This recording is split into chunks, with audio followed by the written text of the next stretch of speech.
Okay, we're going to resume the Act 3 shenanigans for Wyll.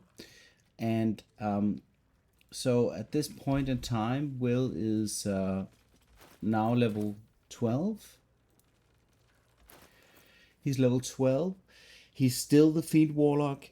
He still has Pact of the Tome, which seems to be giving me some kind of potential heartache for the remaining part of the act, because the force damage is something that's going to block me from fighting Gortash, which, because of Will's personal quest to free his father from the Iron Throne, is going to be a roadblock, a potential roadblock.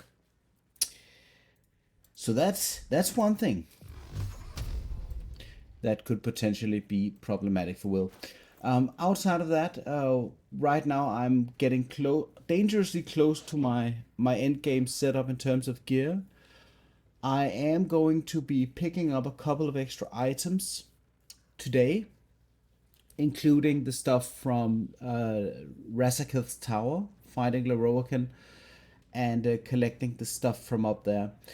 So with that being said, I am going to collect a few more items, and including, of course, the bonuses from Viconia's House of Grief. And those things are just intrinsically important if you want to really maximize this guy. Another thing, though, that is also something I will do is I've been thinking a lot about how do I approach the whole Baal thing, because going down to fight Sarevok is definitely something you could do. It's definitely a fun fight. It's also a very dangerous fight. The knights guarding Sarevok outside of his room are very dangerous as well, and all of those require some kind of routine and knowledge that I definitely don't possess in Act 3. So for me, bypassing some of that stuff, at least to begin with, is definitely going to be a thing. But I will be going there and collecting some of the loot or items that I can purchase there. However, I will not really benefit from the strategy using the Bale armor with the aura of murder that is going to basically enable piercing damage on Wyll, because I'm not Pact of the Blade. Had I been Pact of the Blade, the level 3 subclass, I could be piggybacking into a high charisma piercing damage build with the for instance, two piercing damage weapons, or maybe just one piercing damage weapon with an offhand kind of an offhand ability or something. But that's not going to happen. So this is the situation. I will still be carrying on as I'm currently am. I probably will be needing to utilize the potential dip into the other elemental spells that are available to Wyll after all, because he does have a high charisma, so he is able to use some of the other cantrips. For instance, the cantrip from, seems ridiculous, but the cantrip from the Morning Frost, coupled with a couple of other items, is actually going to boost Wyll's potential cold damage to something reasonable, as well as with the various items that contribute, and potential vulnerability. So that could be potentially a way to deal with Gortash, to simply spike the cold damage. But there's a ways. We need to go ahead and do some of the things that I know for sure how to handle, and then once I approach that power spike, that final power spike, I'll be attempting some of the harder stuff. Whether or not Wyll will be killing all of the bosses in Act 3 is not currently known to me or anybody else, I think, but we'll have to see. Right now he's in a very, very sweet spot with his coterie, waltzing about. We've been dealing with the hag victims, saving them a little bit here. But now I think going to Lorroakan now is nonsensical.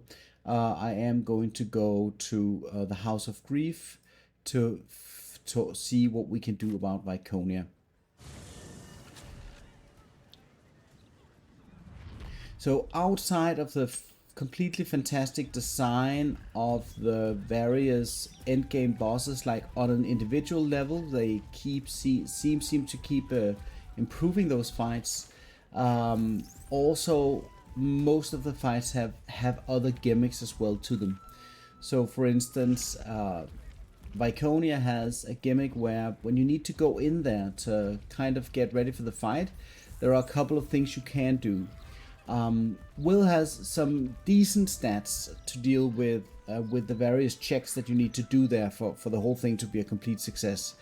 But there is one feature that that's going to enable Viconia some, not a lot, but some, and that is the ability called Mapping of the Heart. It's an intrinsically strong ability that's going to define, it's going to pinpoint a weakness in your character, and then in the fight, that weakness is going to make you even weaker. So, and as far as I remember, it's actually also a legendary action. Let me just quickly check where we are on the resting. We have enough resources, which is what I wanted to see. And I'm just going to prepare ahead of time here. So I am going to be using the Earth Elemental for this because Viconia is proneable. And once she's prone, she cannot react. So there's no reason why not to use the Earth Elemental for this. Proning is just fantastic. We have us. We have a Campion out. We do not have a Mummy out, which I think I do need. And then I need to prepare a couple of other small things, like in this fight is also another fight where a good old friend of ours, the where did that even go? Did I send that back to camp? It looks a little bit like it. The Moonlight Lantern, which is actually going to disable the Shadow Teleport. The reason why this is something that you kind of want to look into, if you, of course, I think you can use a Daylight spell as well if you have that available to you, but if you're not able to block out the light from all of Viconia's friends, they are going to use their special Shadow Teleport, and if I remember correctly, get an advantage on attack rolls immediately after. And that's just going to make short work of you, no matter how good of a player you are. So not having some kind of way to deal with that advantage is very, very, very bad. So I do hope that the Moonlight Lantern is here somewhere, and then I'm not just blind. Here we go. Right, so the Moonlight Lantern. Here is the Room Powder Bomb. Let me just, for the sake of my own sanity, put that in the right spot here. Most of this stuff is never going to get sold, because I just have enough money, I think, for the whole thing. Right, so that was pretty much it. And then I do want to go and just collect another corpse for my mummy. There is just absolutely no reason to not go with as many summons as your character permits. So I think there's a corpse down here, if I'm not mistaken.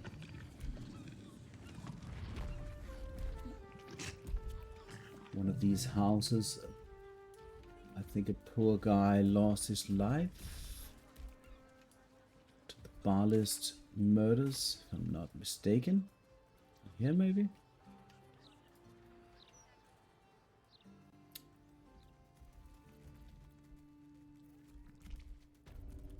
Here we go.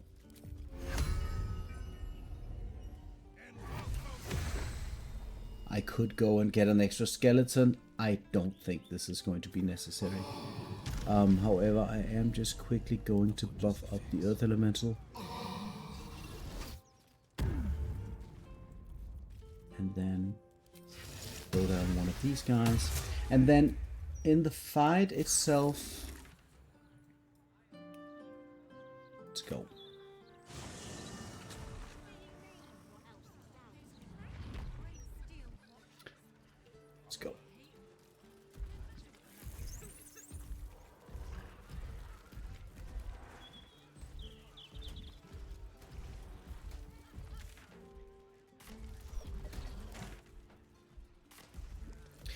I will be choosing some fights. I'll be choosing to do in a specific way that I am interested in doing. Like if some fights can be sort of semi-cheesed, and other fights I want to kind of do in a more aggressive, head-on, full-on kind of way.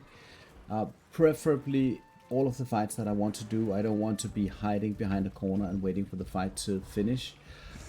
In the Viconia fight, however, there is a little bit of a caveat, because Viconia is going to have a legendary ability that's going to strike me for upwards to 120 psychic damage.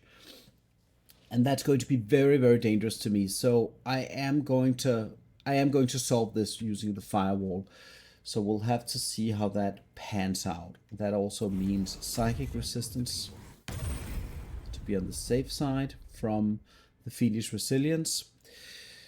And the ghouls, let's just see where we have those. Don't we have the ghouls? Oh, we don't have the ghouls. Oh, we don't need the ghouls. We get those in Lorroakan's tower, but I don't think we need those just yet. Elemental psychic resistance. Right, that seems to be it. So I'm going to start the whole scene here. Whatever ails the heart, Right. So now, once you pay the 1,000 gold, I'm sure that you can also fake your way into this thing. There is a specific spot somewhere in this room where you can do a perception check. And just for the sake of the whole thing, we're just going to go and do that real quick. I cannot equip my my advantage shield because already I have the Infernal Rapier in the offhand, and equipping the shield there is going to make my poor Campion disappear, which I don't want to right now. Don't know if there is another way to achieve perception advantage. I don't think that there is. So I'm just going to go and, before I initiate the regular way of doing this, I'm just going to go ahead and see if we can't find the button. Perception investigation successful. So there's a button here which is going to open the door and allow me to go through. It's also going to not make the mapping of the heart happen.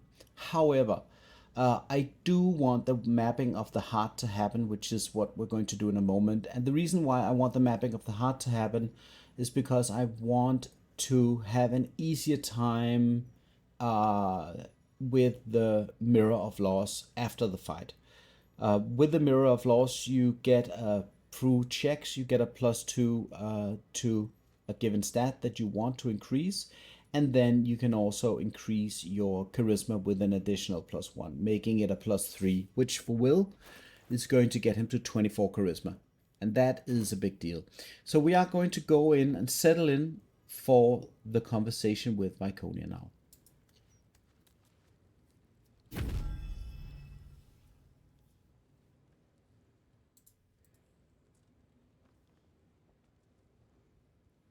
do not look upon me. This is your time, not mine. Look inward. See what will be discovered. Do not be concerned with who I am. Instead, consider what I can do for you. You are here because something grieves you. Perhaps you know what that is. Perhaps you merely think you know. The mapping will reveal your heart form. Then the healing can begin. Answer the questions I put to you, and answer honestly. The lips may try to deceive, but the heart will offer the truth in the end. Let us begin. What last caused you to shed a tear? Right. So the general idea is to deal with a particular mapping of the heart that's going to enable you to get out of the curse that she does. So once the fight starts, the mapping that she makes with you, that she does now of your heart, she's going to use that to her advantage. So the general idea is to go in here and choose the quote-unquote right options here. So what I like to do with Will, and the weird thing here is that I actually forgot if that was the way I approached it, but there is one of the mappings that requires you to perform, and perform is basically the free action which makes you play an instrument, and that's going to help you get rid of the mapping in the fight, which is the one I'm going to go for. But the strange thing about this is I actually think that I didn't learn how to play the instrument while talking to Alfira in the beginning of the game, so it doesn't make any sense not getting that perform ability if you want to keep this option open to you, because some of the other mappings you need to help an ally, which I can't. I'm alone.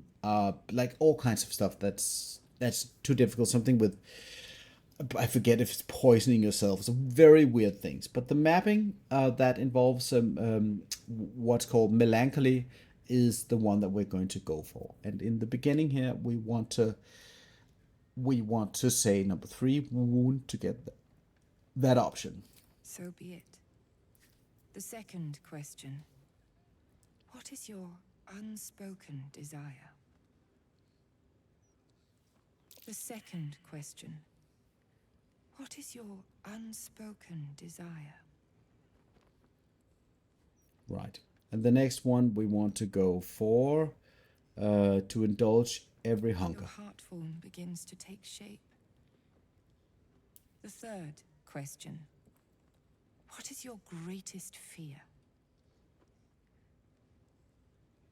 And the greatest fear here is to be without power. The heart form grows clearer again. Such a burden you carry. But we can help. The fourth question. How would you spite one who wronged you? And here the melancholy is fine in the first option. I would forgive them. Truly? A soft heart is not always a virtue. You have sought our help just in time. The final question. How would you feel if all your burdens were lifted? I would be restless. Curious. Perhaps you fear life without conflict. Perhaps you will invent some for your own gratification. It is done. Your heart form has revealed itself to me. You possess a melancholy heart. A smile is a stranger upon your lips.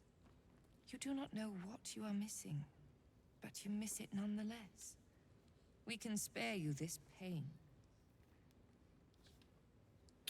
Please help me. Our help comes at a price, one that cannot be discussed here. We will talk further, but first, an introduction.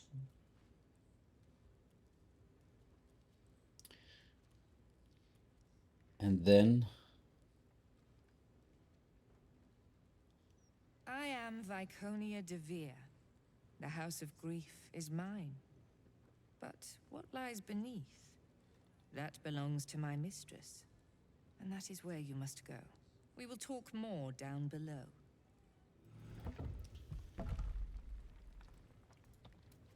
right, we descend. This is also an Easter egg for any old Baldur's Gate gamers, which I haven't played the first Baldur's Gate games, but Viconia I think is a companion in either the first or the second Baldur's Gate game. So that's funny. That is the case. Like, that's fine, but like how would you know if you didn't? So there are so many of those. Okay, so right now I'm a little bit confused. This guy is he just going to hang out there? Oh, he disappears, right? The mapping, yeah. Well, I went for the melancholy mapping.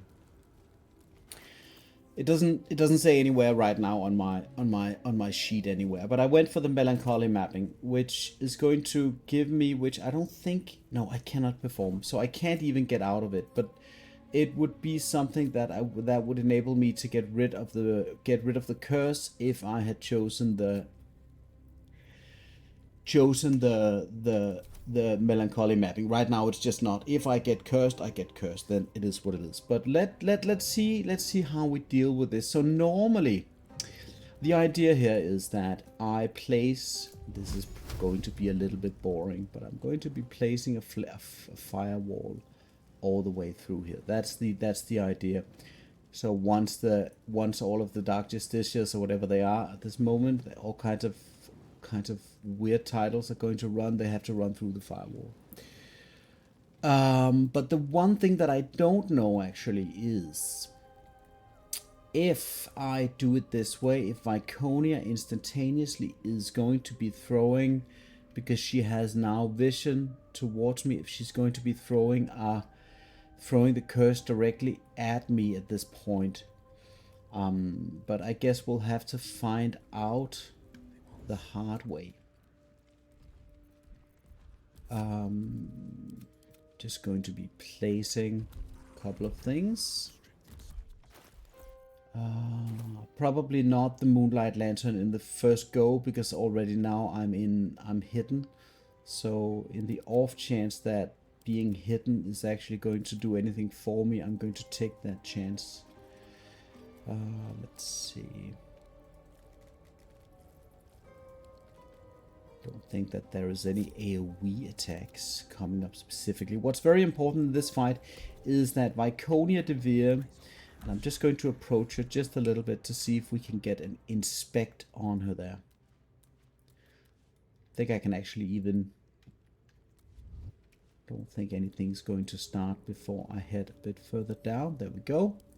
Just going to do the inspect here. So Viconia Devere is, I think, some kind of... She's not a paladin. I think she's a cleric of sorts with some kind of specific gimmicks, if I remember correctly. She has Sanctuary, which is going to be only, and she can only have this active on one character. Her legendary action, let's see if she actually has no... Oh, she does have a legendary action at the ready here. So these are the things that we're going to be afraid of here. But let's just go over real quick. Shield of Faith is what it is. Sanctuary makes her immune right now. Radiant Retort means that I cannot use Flame Strike, for instance, on her. No radiant attacks, which reminds me to just quickly check my gear. So no Blood of Lathander. Let's just quickly check. And there is no, I don't have any resistance to the necrotic damage, but I hope that I'll be able to manage. I was actually thinking about using the adamantine shield to avoid getting the critical hits, but I think I'll have a turn to switch that in if that becomes an issue. That's the idea, at least, so that she cannot crit me, because once she does the mapping, all of her attacks are going to be critical hit, but the adamantine shield is going to negate that. So having a source of critical strike negation is pretty important here, if I remember correctly. Trickery Cleric, Divine Strike, Poison, Spirit Guardians, and she can become invisible. Okay, and Divine Intervention. We'll have to see about those things. Divine Intervention sounds really scary. But let's see. Let us see. Let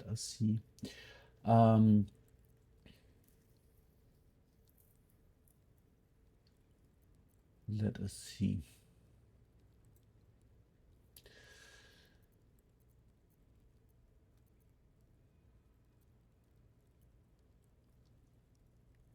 Just want to make sure that I have everything set. I don't want to use the Callous Glow Ring because that is going to cause damage, the retort on me. Unless, of course, the firewall does not redirect damage directly to me, which I'm not quite sure about. I guess we could This is probably more interesting. I think this is also going to negate them actually. The coruscation ring with the radiating orbs is going to nullify their ability to do anything really. Once they are lit up. I think this is good enough, I think. And the spell sparkler either works or it doesn't work.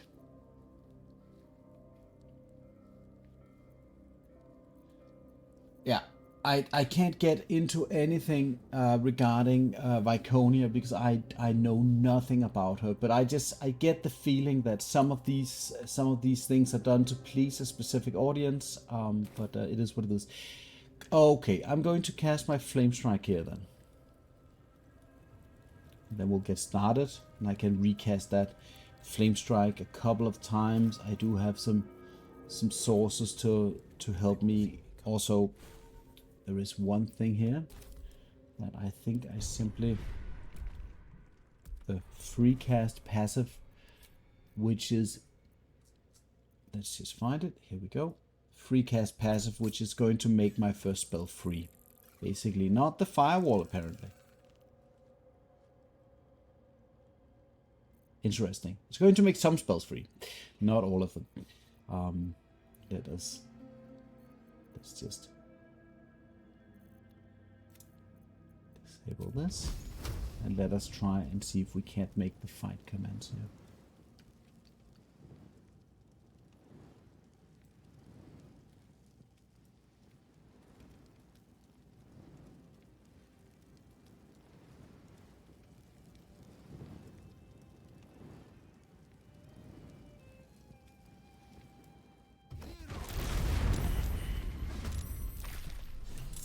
So the fight starts. Viconia has her turn. She jumps, and let's see if she immediately does. She does a dash. Right. So she doesn't activate her legendary action straight away. But now she has. Let's see. The Sanctuary of Loss. This is the one. If an ally is struck, Viconia can apply Sanctuary of Loss to them, shielding them from further attacks. This protection will wane if the protected creature attacks. So right now she's taking damage from the obviously from the aura of fire. She's not a very high HP NPC, so if you can kind of get her down her very quickly, I mean the fight is practically over. All right, so I'm going to do, before I do anything else, so I'm going to drop the Moonlight Lantern here so that all of these guys cannot, they can shadow step to the firewall or to the edge of the Moonlight Lantern, but they shouldn't be able to go in there. And so I cannot harm her. And even if I could, she would probably retaliate with the Heart Wrench. I just quickly need to see.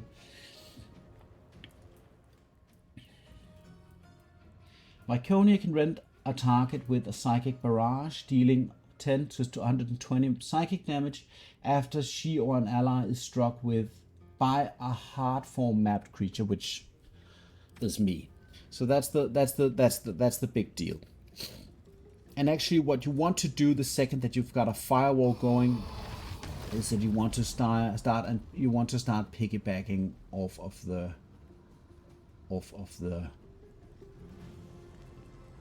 black hole.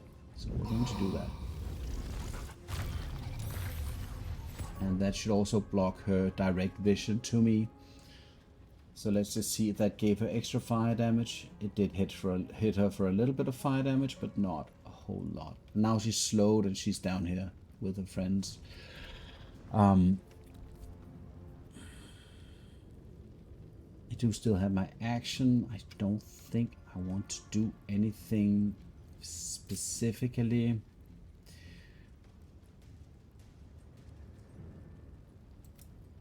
I think we're just going to sit this out. I'm just going to check in with my friends. I have a friend right here.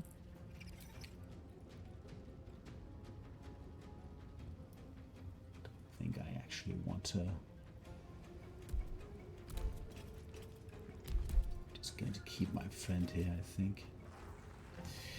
I'm going to let Wyll hop a little bit back here. And then we're just going to crouch him. which is a little bit boring, but hey.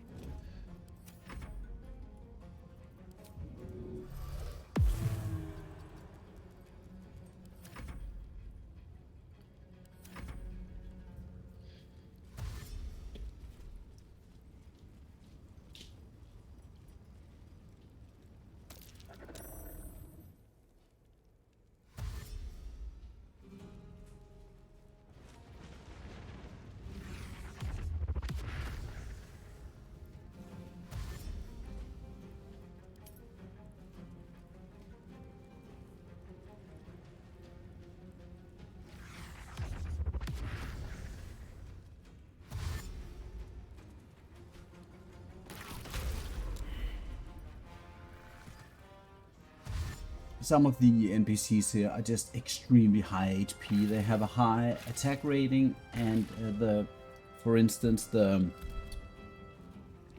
Justicia Crusaders have almost 200 HP, and that's just a henchman, right?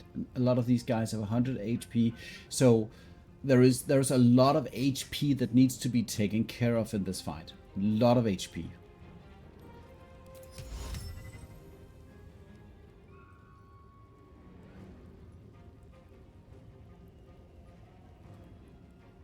Just going to take out 10% here.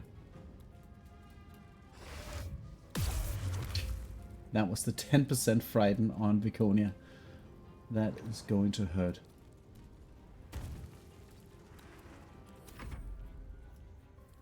So the way that the mummy works is that it has that frighten ability that apparently works in some very unreasonable situations, like on bosses, for instance.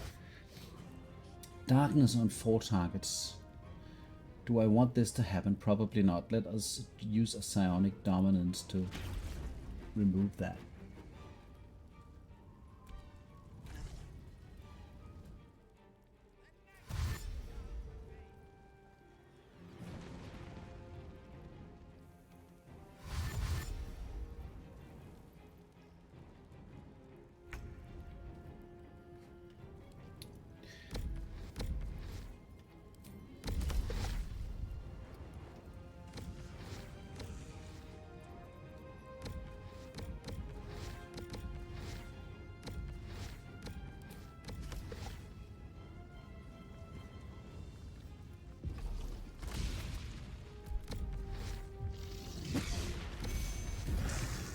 Yeah, there we go.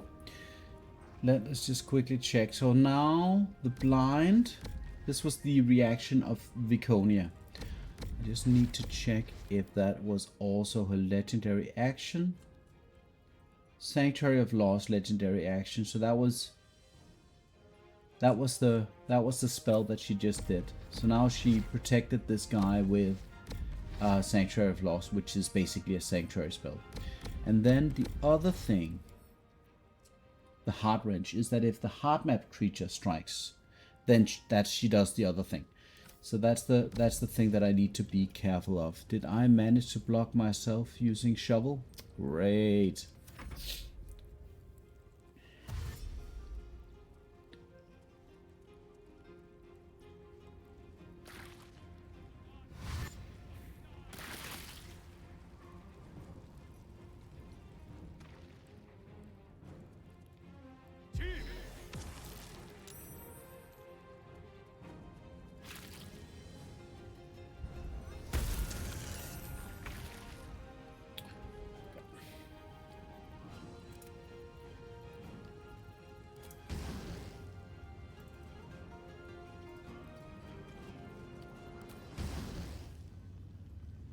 Having darkness in your fight is very, very annoying. So trying to deal with this guy down here is probably something that I want to do, if at all possible, because of my very stupid positioning here. I don't want to fly through the firewall, but if I can position myself, would this be within? Just want to check if that's darkness as well. So there's that.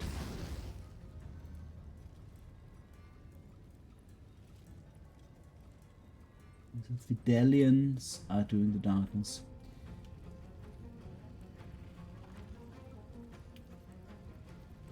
can't even target the guy, so that kind of settles it. Let's just shoot here then.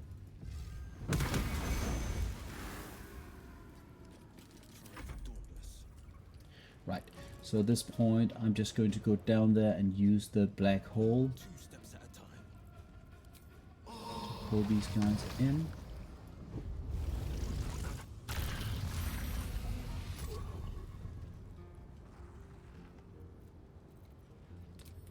And then I want to see if she triggers the hard form stuff. How can I actually attack this guy? Sanctuary of Loss. I'm confused now. Am I able to trigger this guy because of the hard form? Alright, repelling blast is on. This guy has been targeted now with the spell, that's why. Let's see. She doesn't retaliate. Is she, in fact... No, she's not stunned currently. No, she just doesn't retaliate. I think Viconia cannot retaliate if she can't see you. I think the Heart Wrench ability has a very, very long range. But I do not think that she can actually use it if she cannot see the target that she's trying to hit. Okay, let's GTFO with this guy. We could place him in the darkness.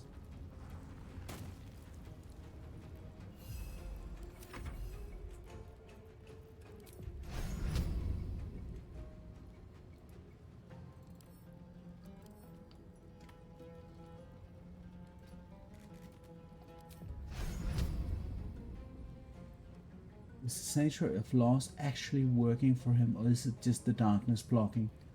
I think it's the darkness. No.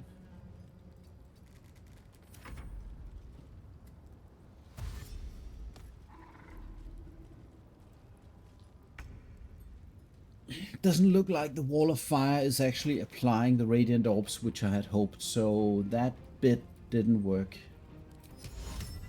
the way I had planned. Let's just check if Viconia... She's still frightened, so I could just try to reapply. Doesn't have any better thing to do here.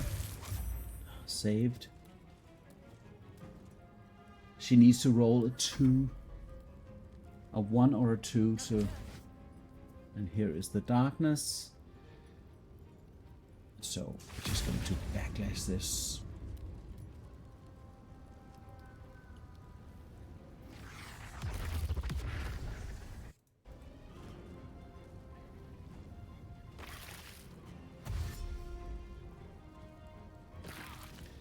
Yeah, Ginger, it's there are so many things that happen, like retconish thing that happened to some of the lore and the stories of the people or the characters you know in video games. That's never very satisfying. I've been in that situation so many times where I felt a little bit dissatisfied with whatever they decided to do with some of the characters that I really liked from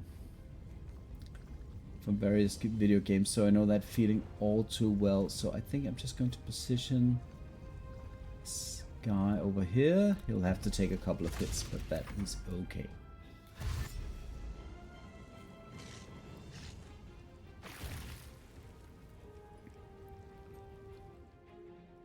And then I need to find out where the darkness concentration is. The Fidelians, let's see. How many Fidelians do we have left? We have a lot of Fidelians left, really. A lot of Fidelians left. It's just not possible to really deal with those that effectively. So the darkness is going to be, and there we go with the castigation. And that's the thing now. Now I have the castigation. So let's take a look at this real quick. So the Melancholy Heart is going to automatically critically hit me with Viconia's attack. It is still my assumption that any sort of critical strike immunity is going to negate this effect. But anyway, it's not too nice. And so when this effect, to remove this effect, I can perform. But I cannot perform because I did not interact with Alfira in the beginning of the game in the proper way, so I do not have the perform skill. So that's a good reason to why getting the perform skill, since it's basically free. You can talk to Alfira whenever you like, and you get the perform skill, and then you can whistle, you can play an instrument, whatever it is really that you like, and it's going to be very effective for you. I think I should go and redo the... No, wait. Let us first try this out. I really want to see what triggers the castigation or triggers the legendary action. I'm going to black hole here just to see what happens.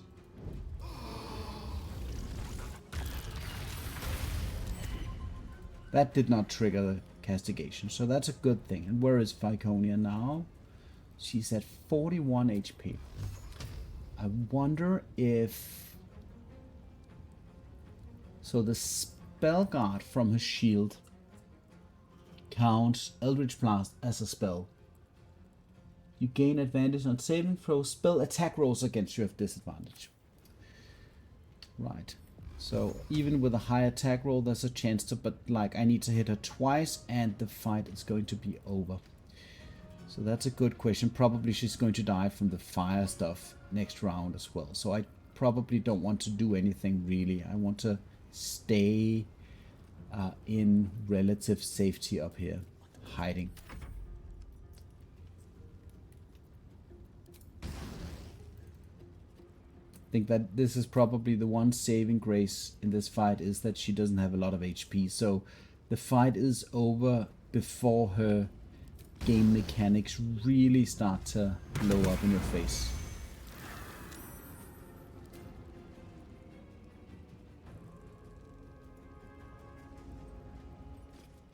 Wait, this is just all darkness. I don't care if they get advantage on attack rolls at this point. Being blind obviously is not a very smart thing to be, but it's not going to matter much.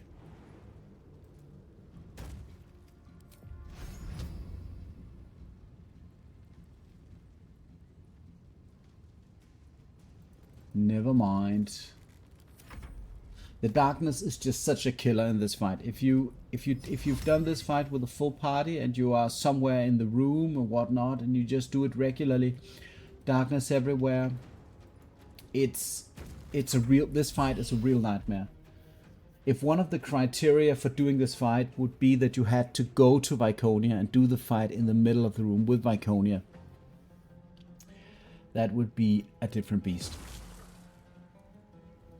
But every fight where you can basically channel all of the enemies through like some kind of staircase like this, it's just makes it a lot easier.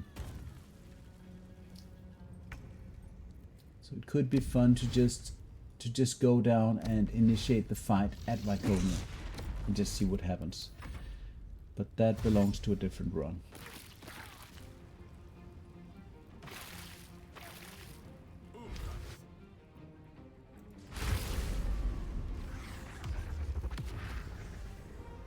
Firewall. The firewall solves the whole thing. Also because it negates her legendary action. Now she's not going to use her castigate stuff on me.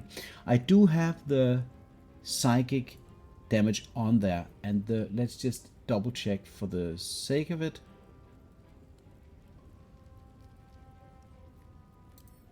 I want to be absolutely certain before I do something stupid. Hard range, 110 to 120 psychic damage. So even if the resistance doesn't go through and I get 120 damage, that's going to be enough still for me. Apart from the odd chance that she would be critting me. Probably I'm not going to science that bit out. So let us just go ahead and drag these guys down.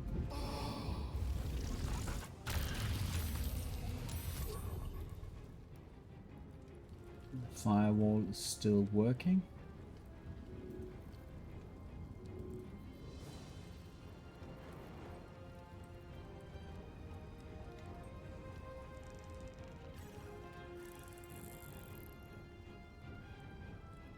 I'm not going to push the envelope on this. There's going to be plenty of dangerous fights to come.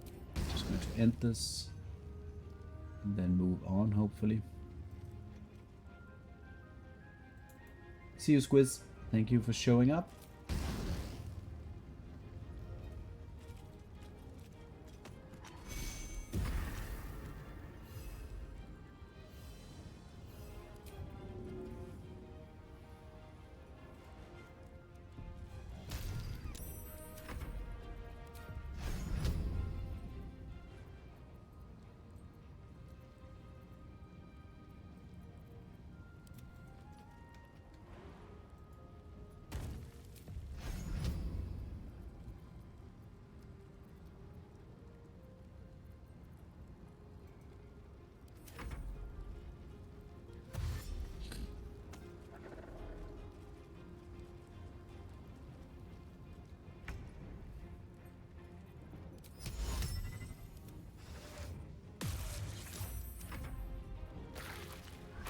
But the firewall is just a ridiculous...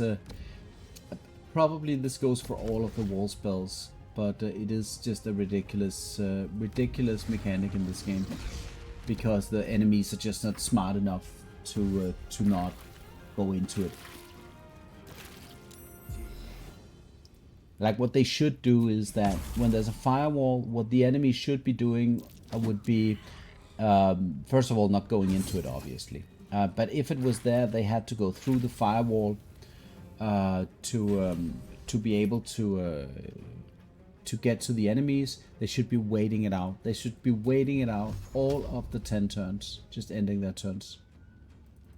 In my opinion, that would solve a great big deal of the problems.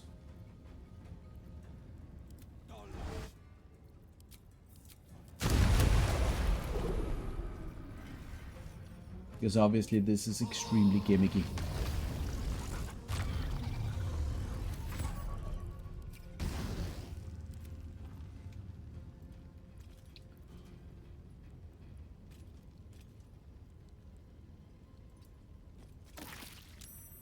In the fire. Oh wait. I think that was... It has resistance. Let's go. Oh, it's a sanctuary. Okay, great.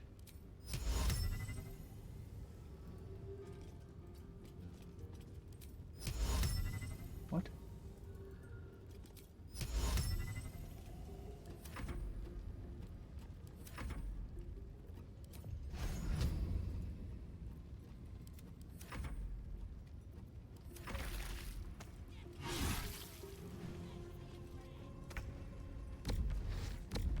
That was one of the Justicia Crusaders, so, and I am wondering why he only did one attack, but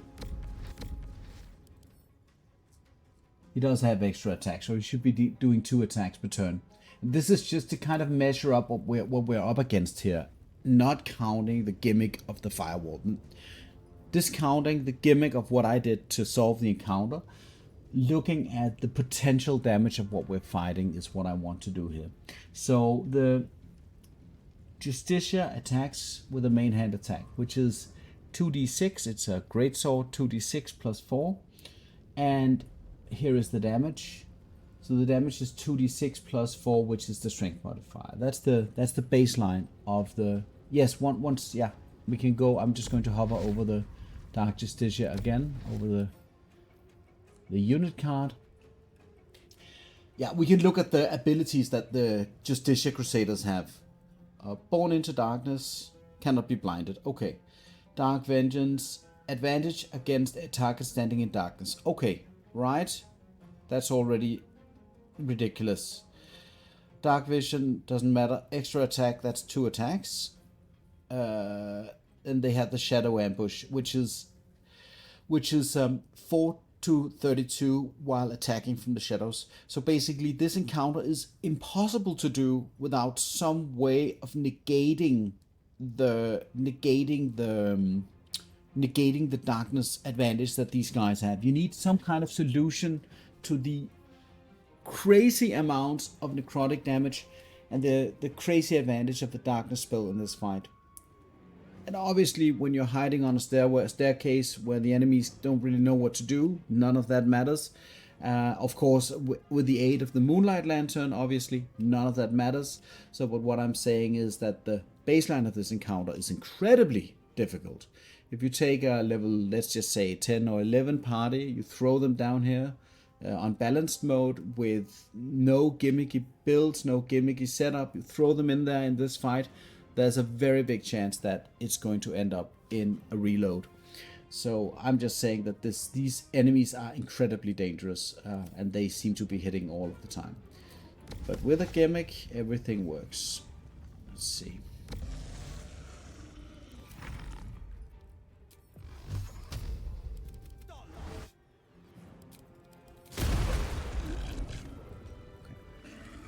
Right, let us head down there. Even with, I don't think, did they drop things as well? They do drop things, I don't care.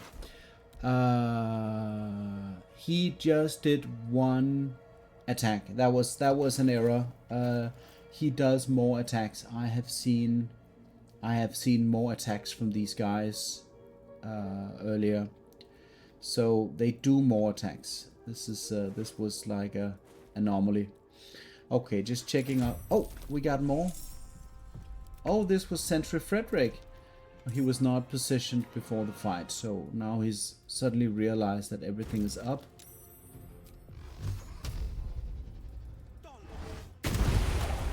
They deal a tremendous amount of damage, the Crusaders. So that's the reality of the situation. Lost Trading Hall Key. Okay. Right, so now I have the mapping of the heart. That's going to make the whole business of getting the Mirror of Laws easier. I'm just quickly going to see if there's anything of value here to do. Probably spell scrolls that I won't be using. And then some other things, but I think most of these things are not really that interesting.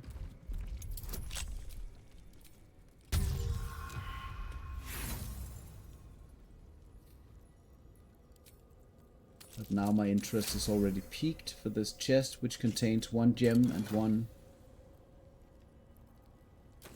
monstrosity slaying arrow. Right, and then there is the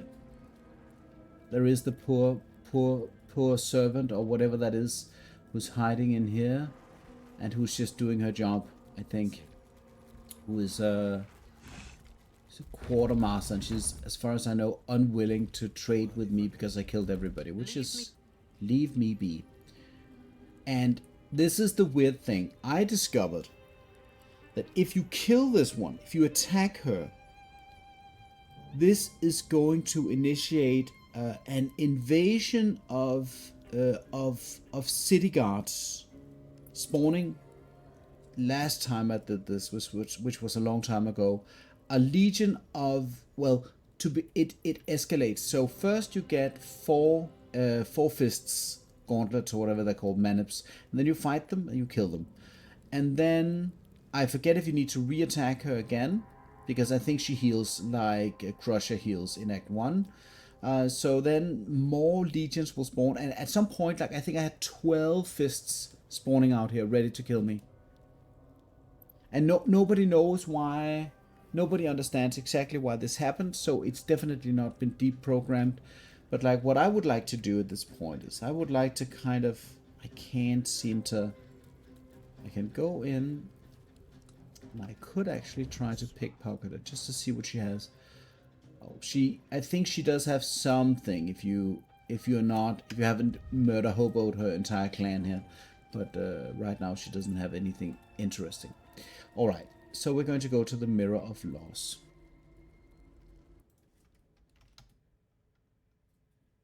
So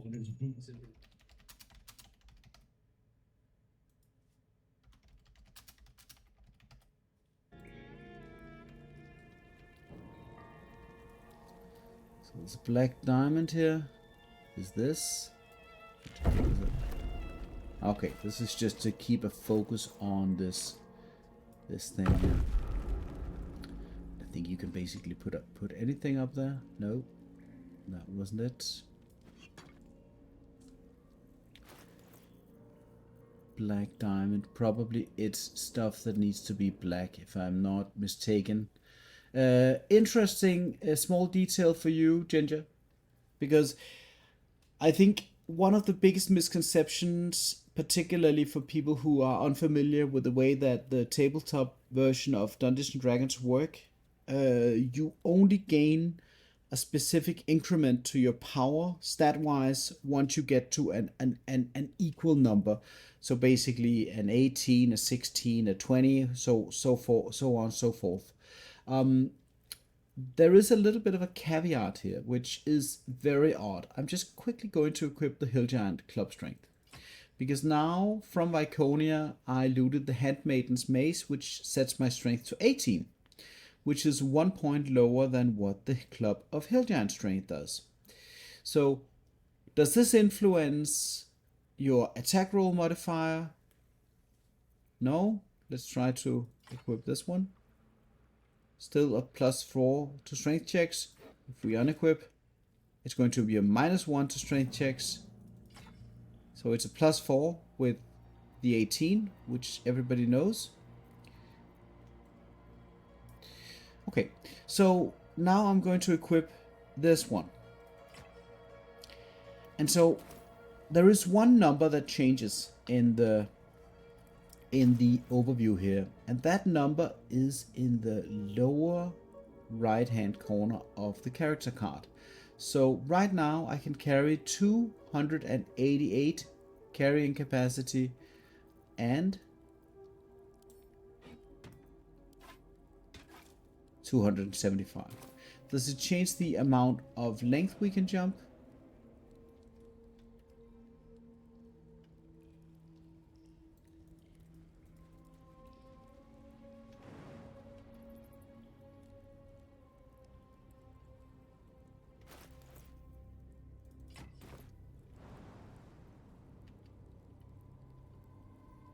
Is this the same?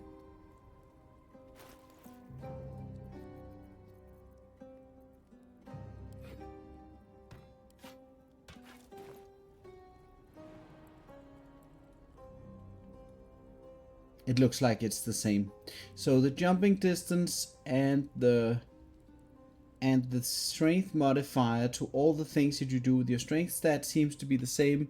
But since most of what the heavy lifting that the club is doing to the mid to the late game in my situation, there is absolutely no reason for me to be carrying around the Handmaiden's Mace, because even if it's a formidable weapon, it's a very good weapon, +2 enchantment, it's poison damage, innate, it sets your strength to 18, so it has all of the right stuff for this to basically make my character work. It's a +19 to attack rolls, right? Even with favorable beginnings off, it's still a very high chance to hit things. But Wyll doesn't really work very well with melee attacks. He can only do 1 per round. So this weapon is going back to camp. Viconia's Walking Fortress is an item that I definitely want to just hang on to, because there could be situations where even with the dual wielding that I'm running, it might be an advantage for me to equip this bad boy, because it's insane. It's a +3 shield for 1. It has advantage on saving throws against spells, and it has spell attack rolls have disadvantage. So this makes you kind of, basically the most tanky thing in the world. So I will be keeping it. Let us just quickly see here. I really forget if I need... just need to check one thing here.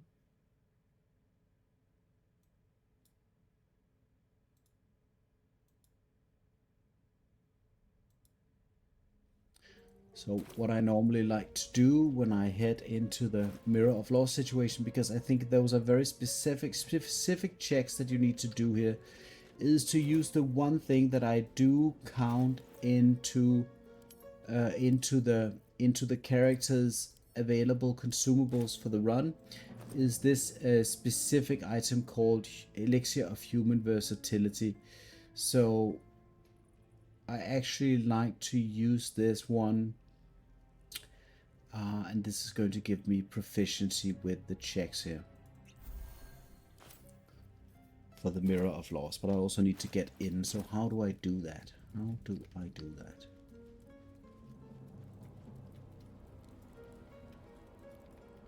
Part of the gimmick here needs to be that there is, let's just see the stone inscription real quick here.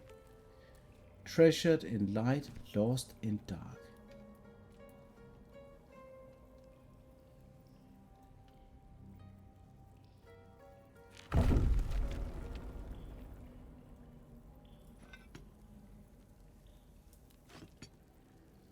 These do not seem to work.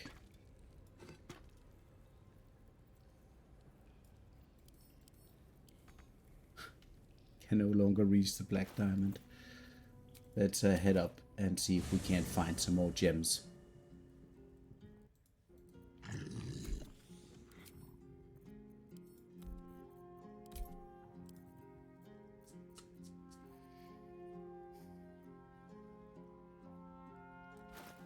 Wonder if they like the umbral gem or the pearls.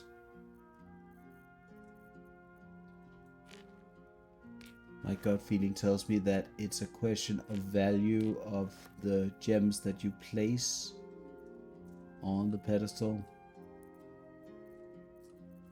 Let's go and see if we don't have enough value.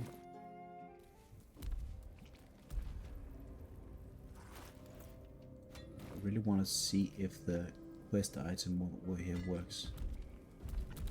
Doesn't do anything.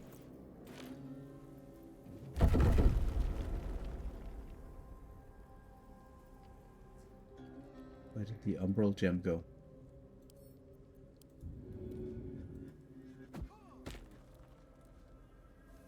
Okay.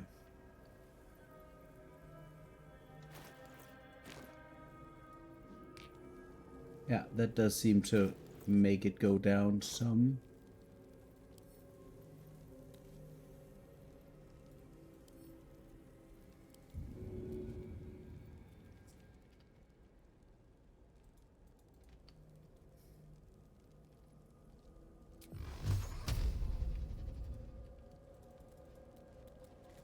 Slightly ridiculous. Been here before.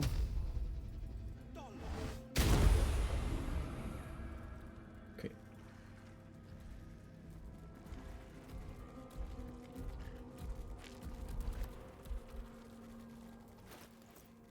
Ah, I say. Just about to go and collect. Not enough. Need more cowbell. We've been fighting Viconia, and so now it's about time to go in and collect the bounty from the Mirror of Laws. And then I have to make up my mind on what to do. Oh, the Lorroakan is next, and then next is either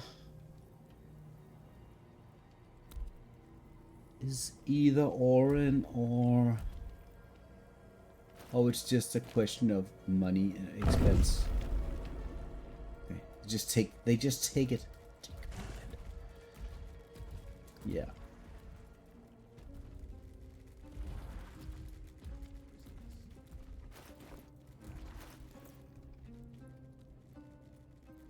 And now I just need to sort a couple of things, because I do believe that even if these are very specific skill checks, they do rely on the stats of various things.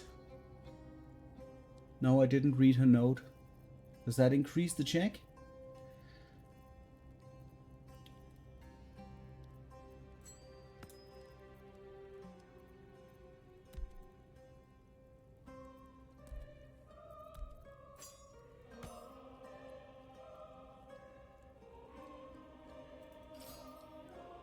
I'm not terribly afraid of the Arcana checks at this point.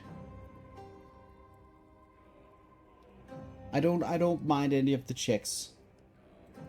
I don't mind any of the checks.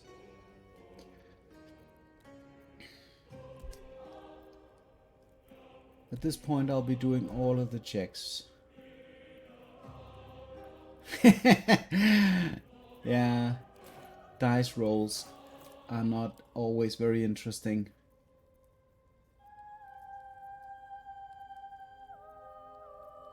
Okay, let's just quickly check. I don't think there's any saving throw involved. Just give me one moment here. Benefit from ability increase, so you have to use the mirror with someone else. Don't worry about the stat sacrifice because those can be regained +1 charisma. This is where safe scamming is actually needed. You need to sacrifice the passing arcana or use member with whom you want to improve the ability. Let me repeat that. You can pass these checks with any of the party members and then leave and then use the mirror again with somebody else. That works. After passing Arcana or Religion check, then you need to sacrifice one of the stats in order to potentially gain +1 charisma. This is where safe scamming is actually needed. Note that Shadowheart cannot benefit from ability increase, so you have to use the mirror with someone else. Don't worry about the stats sacrificed because those can be regained easily afterwards. Your goal is to receive a specific response which is going to indicate that +1 charisma has been gained. This is the correct response. He was sure to succeed strongly, but nobody was agreed. Security, intelligence, and prayer in order to succeed. This as again. There's going to be a couple of options. Arcana, Relief, Prayer. Do not use prayer option. Avoid it. We're going to use it later. For now, either use Arcana or Religion. I've used Arcana. I don't know if Religion offers.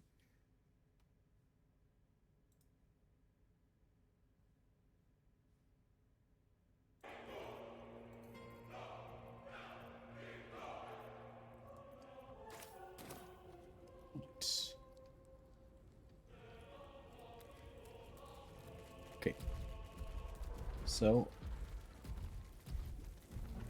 going in with guidance. Oh, there is the one thing though, which is where the warlock really shines, and that is actually with the Dark One's own luck, which is then applicable to any of the important checks. And if I remember correctly, pretty much the Arcana check is going to be a very high check. Going to head in there and do our best. Huge polished disc looms before you. A mirror, but one that offers no reflection. All you see is a void of endless darkness.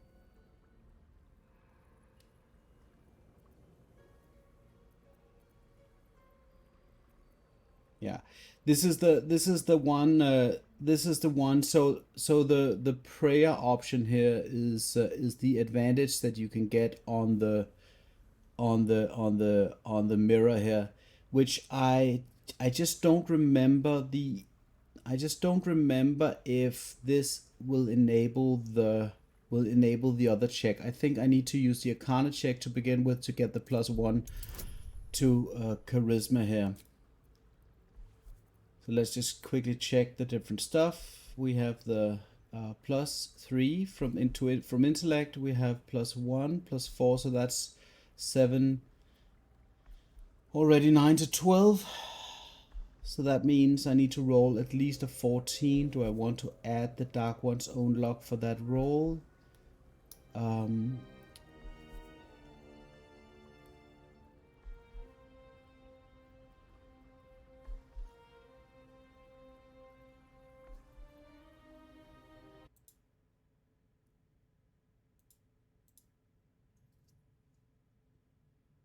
Bypass. Probably I want to do that.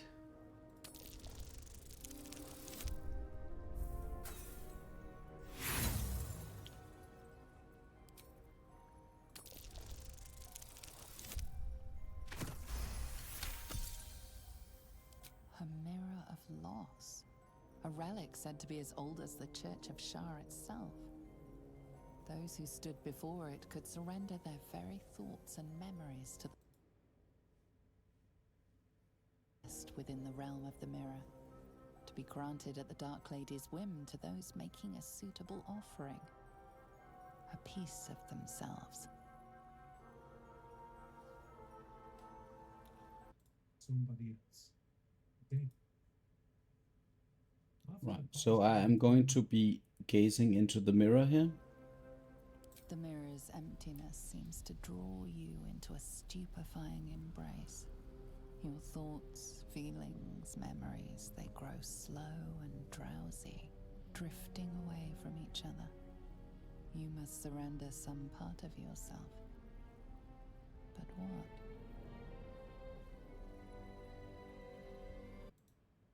religion check, then you need to sacrifice one of the stats in order to potentially gain +1 charisma.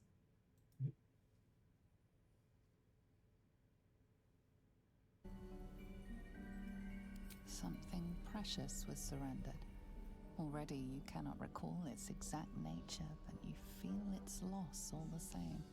Still though, for whatever was lost, something new shall be gained. A foreign sensation assails you. For a moment, you do not feel like yourself. You embody a heartbroken heiress, desperate to forget an unrequited love. The sadness flees from you, along with a string of numbers. A safe combination? Whatever power lurks deeper in the recesses of the mirror has no interest in you. The dark mirror seems to turn dormant, its hunger sated. The huge mirror stares down at you like a great dark eye.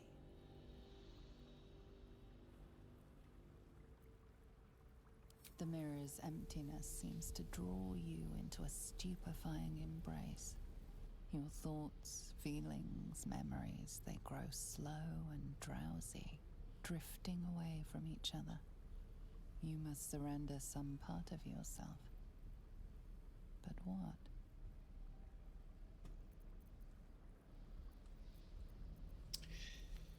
Yeah, I think that I need to select several of these things to be decreased, which are curses that can be removed at a later time.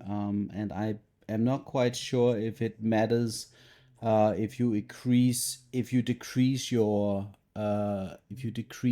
abilities for lower than 8. I don't think that is that has any kind of real value.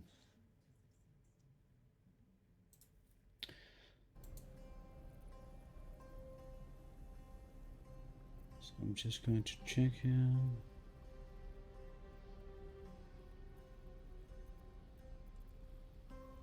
Constitution. You feel parts of your own being take flight from you. Is this what Shadowheart experienced when she surrendered her memories? Still though, for whatever was lost, something new shall be gained. A foreign sensation assails you. For a moment, you do not feel like yourself. Disappointment floods your mind. You were sure to succeed, Stelmate, but Lord Enver Gortash has stolen your support. All that charming and cajoling in the parlors of the upper city wasted. The memory fades away, yet it leaves its mark on your mind. The dark mirror seems to turn dormant, its hunger sated.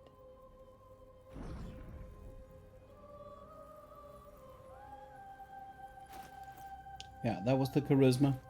So now we head into the final check here. The huge mirror stares down at you like a great dark eye.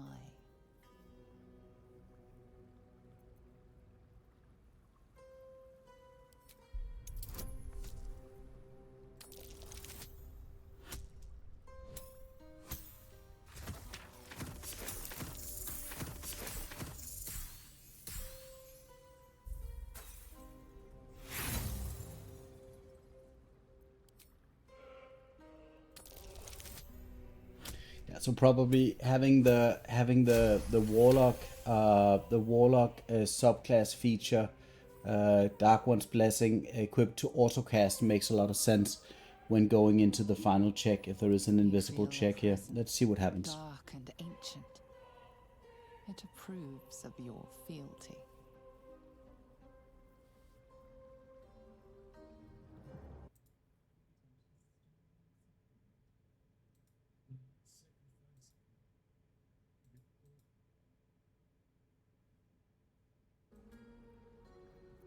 The mirror's emptiness seems to draw you into a stupor.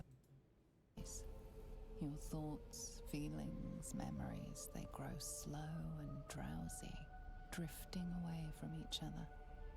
You must surrender some part of yourself. But what?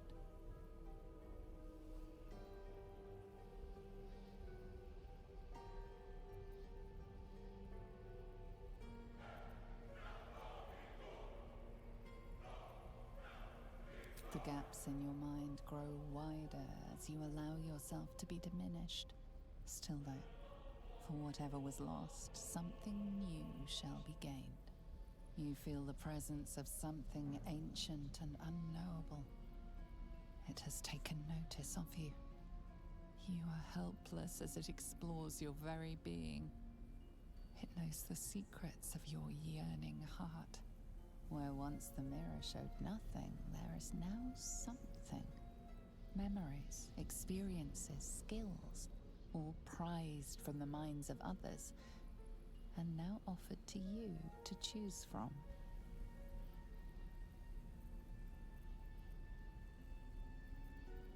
Guile of a bard who could charm even a dragon. Daring looks, spawning laughter, and nods of agreement are your constant companions. Is there anything a quick tongue and a warm smile cannot achieve? The memory fades away, yet it leaves its mark on your mind. The dark mirror seems to turn dormant. And then that's it. And that's one of the reasons. Let's just quickly see everything works as intended. 22 charisma.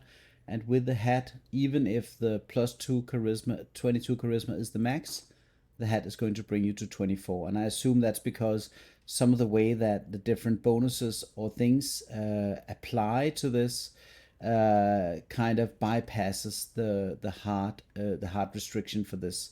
So if you have, for instance, 20 in charisma raised by ability score increase, I'm assuming that the hat will only go to 22, and maybe I don't know what's going to happen to the main stat here, but this was successful. Thank you for the help in the chat. When it's half a year since you've done this last time, you don't feel very knowledgeable when you need to go in and redo something which is intrinsic to your build. So now Wyll is at the 24 charisma that I wanted, which is great, but I am going to take a long rest right away.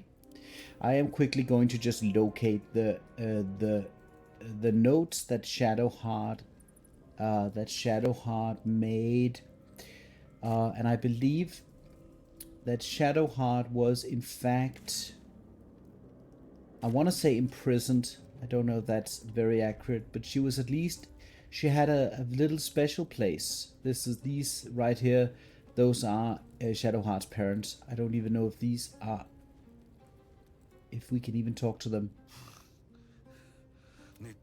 Yeah, you just don't know who they are. You have no idea who they are if Shadowheart is not part of your group.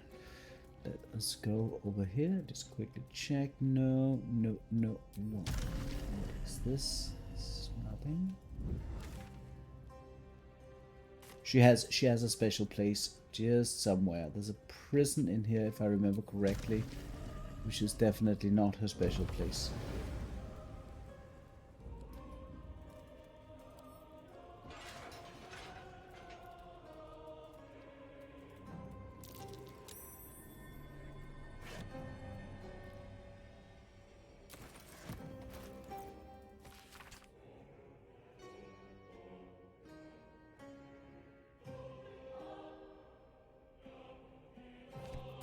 Okay, so that was the whole explanation for the whole plot, is that Viconia or Lady Shah or whoever is in charge sent off Shadowheart on the mission to acquire the mysterious artifact. So this is the whole plot right there. Let's just quickly where is her secret spot? Where is her secret spot?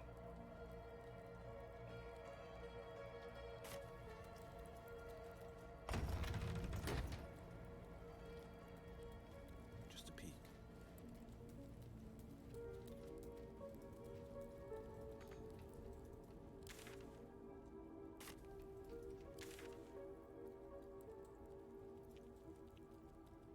Is it down this way? No.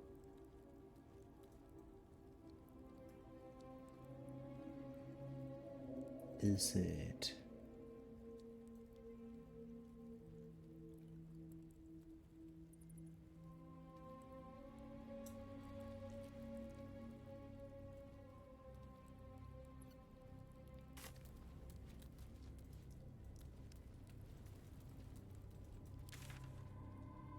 Now I'm just getting insistent. Now I remember where it is. It's right here in the quartermaster room in the armory. It's right behind the armory. Because I want to see there's a note apparently that explains something that helps you bypass one of the checks. And I felt a little bit cocky. And now I failed the perception check. DC 15. Yeah. So it's right, it's behind here. Oh, I can just fly across. Okie dokie. Right, and this is part of the backstory as to why she likes the night orchids. Because the night orchids were part of her little special grove where she could go to relax. So I'm guessing that this hastily written note here has to be, let's see.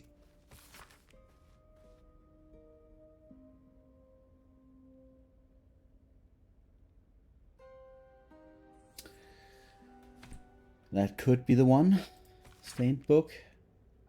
Yeah, so probably this note is going to help you bypass one of the checks at the Mirror of Loss, which I wasn't aware of. But that is very, very good to know. Future reference. And now Wyll is a complete shit show with debuffs and whatnot. So I am going to go and get rid of that thing and then do Lorroakan.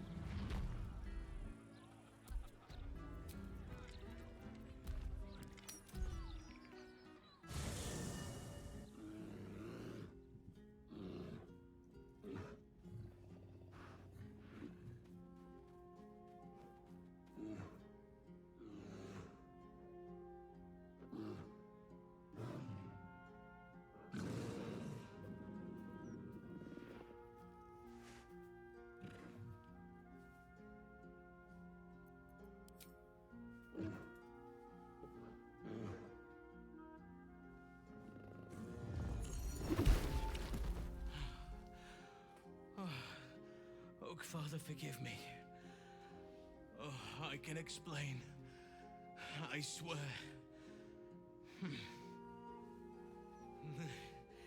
It's this place, this city. I can feel its corruption eating away at me. I should not be here. No one should be here. It has made a monster of me.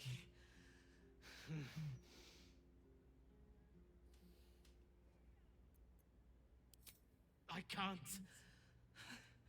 Whatever powers I have, they are dwarfed by the evil of this place. Sylvanus has abandoned this place. It's nothing but stone, grime, smoke, pain. The trees choke here. The animals hang from butcher's hooks. Nature is dying in the gutter! There is only one god fit to be bowed to in this place. The last god who will ever be knelt before, then all of this will tear itself apart.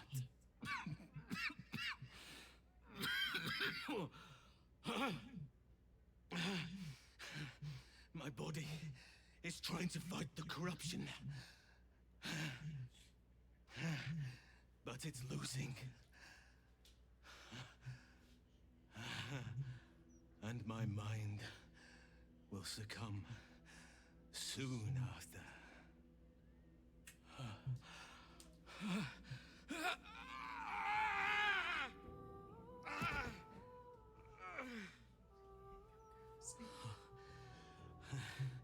I will not allow it. I will not surrender control. Even in this place, there are still innocents.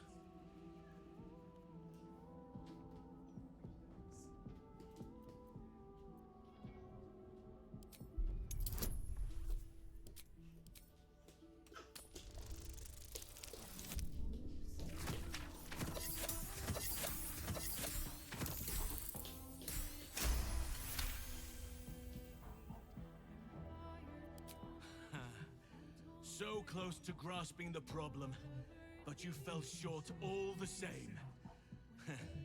You had better sharpen those wits if you hope to spare your friend the true blade.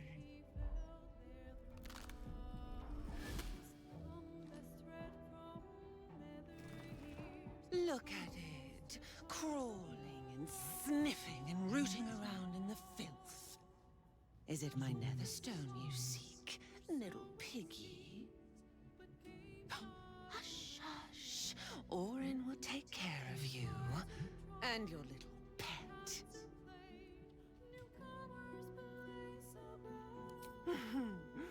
Gortash, the little lord of darkness. I know him well. Yes, yes, and he knows me. Knows how my blades sculpt and carve this city. I could peel a fine pelt from the mutt I caught sniffing at your heels. Drag skin from flesh, from bone. I will not slice. His kind die too easily. The Murder Lord demands a better offering. Something new, sticky, sweet, and delicious. He wants you.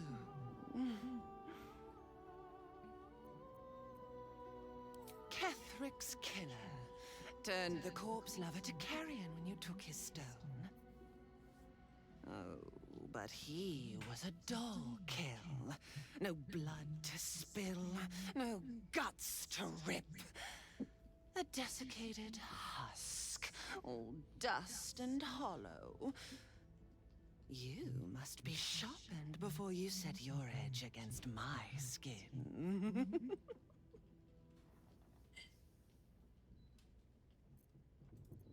You'd prefer my whispers in the tyrant's tongue?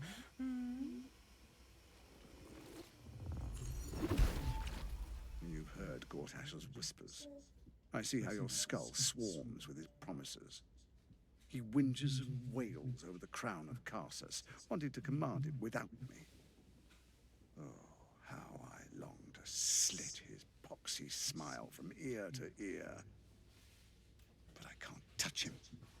He bound my blade when we first conspired. Gortash didn't want me at first. Didn't trust me. Got me to wag my tongue, swear an oath never to hang him from the hooks. Drip-drain him into father's open jaws. You must kill the tyrant. Take the netherstone from his corpse and bring it to my temple. There we slice and shred each other. The survivor claims the stones.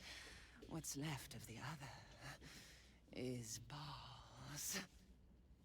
Agree, and I will bring my assassins to heal. They watch you always, longing to spray the crimson from your veins. Refuse me, and you'll learn what happens to those who defy Bhaal's doctrine. So will your friend. Orin demands a fight to the death. The prize for the victor, the Netherstones, and the chance to control the crown alone. Accept, and you must kill Gortash. Refuse, and your companion's life may be forfeit, as might your own. Orin's assassins will hunt you like prey for slaughter.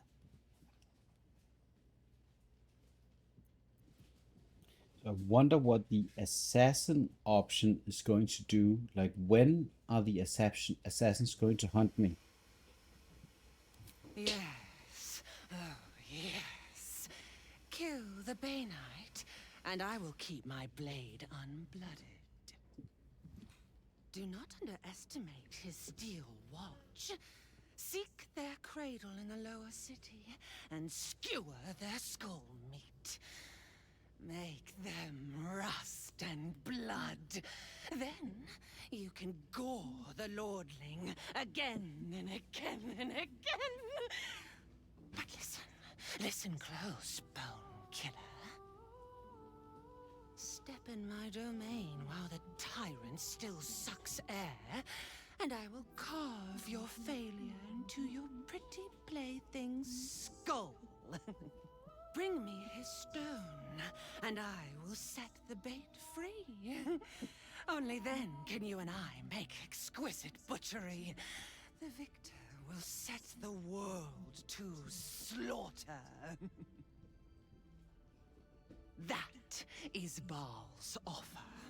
He will not make.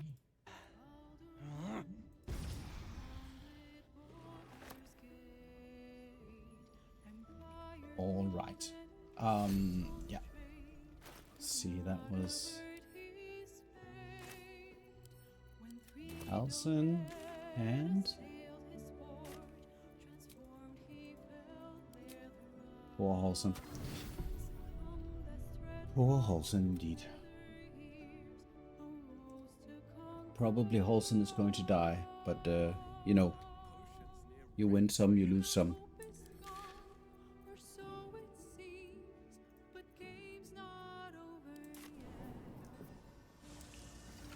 I'm just going to prepare for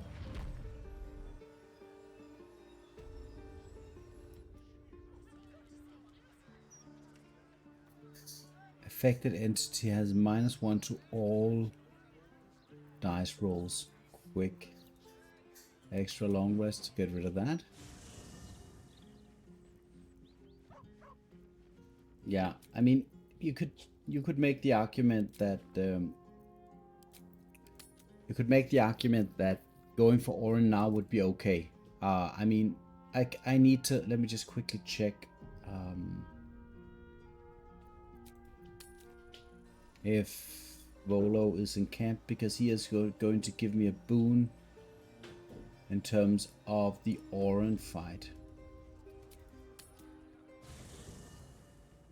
Just go and check.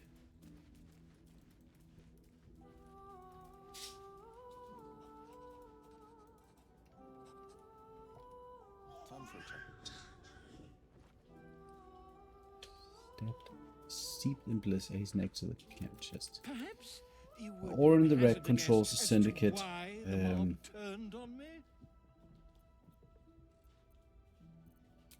Quite right. Now I just need a brave adventurer, willing to.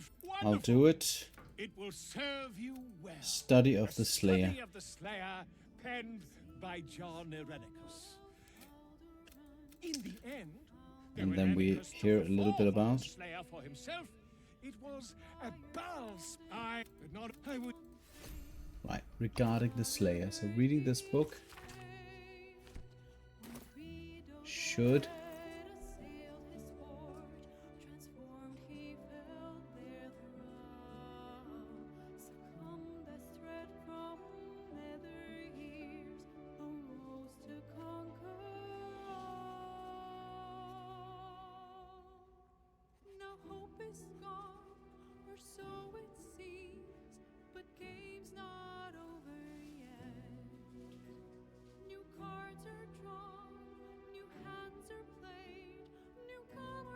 Slayer knowledge. You have advantage on saving throws against being frightened by a Bhaalspawn Slayer. The tome Olaf found was very informative. So that is probably almost like green light to go for her.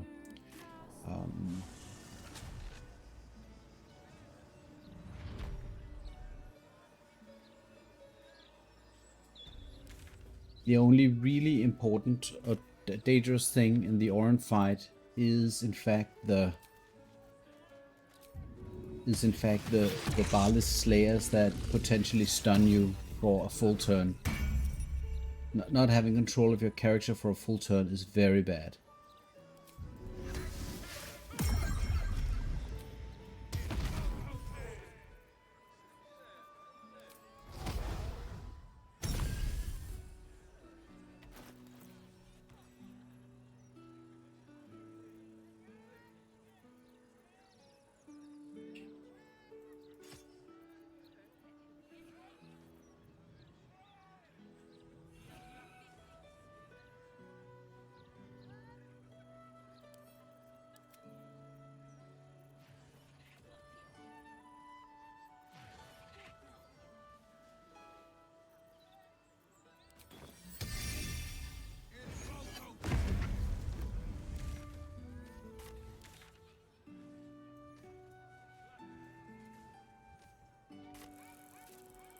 And in Act 3, I think this was part of the cleanup, they decided to remove all corpses of combat that you do after they're done.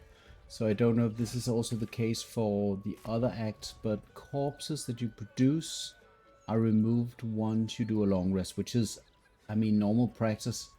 You might wonder why the city guard or whoever's responsible for this haven't removed the blood as well while they were at it, but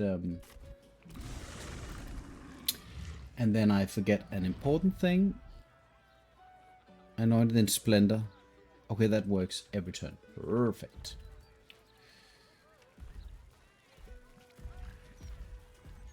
Let's see if we can't find a corpse in here. I need a short break after this.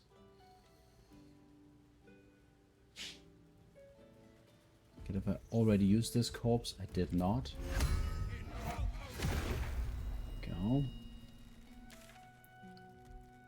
Because otherwise you need to start killing civilians in order to get corpses, unless you've done something else to maintain a healthy amount of fresh corpses for consumption. And I don't think at this point the animate death level 3 animate death spell is going to make that much of a difference. So I'm just gonna head in here and just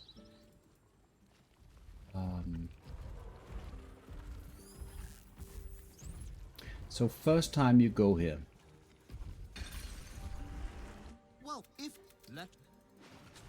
the portals will spawn. A friend of mine told me that it's unhealthy to walk into the other portals here, and that reading on the left plaque here The Night Song is an immortal being. is going to send you to the right place.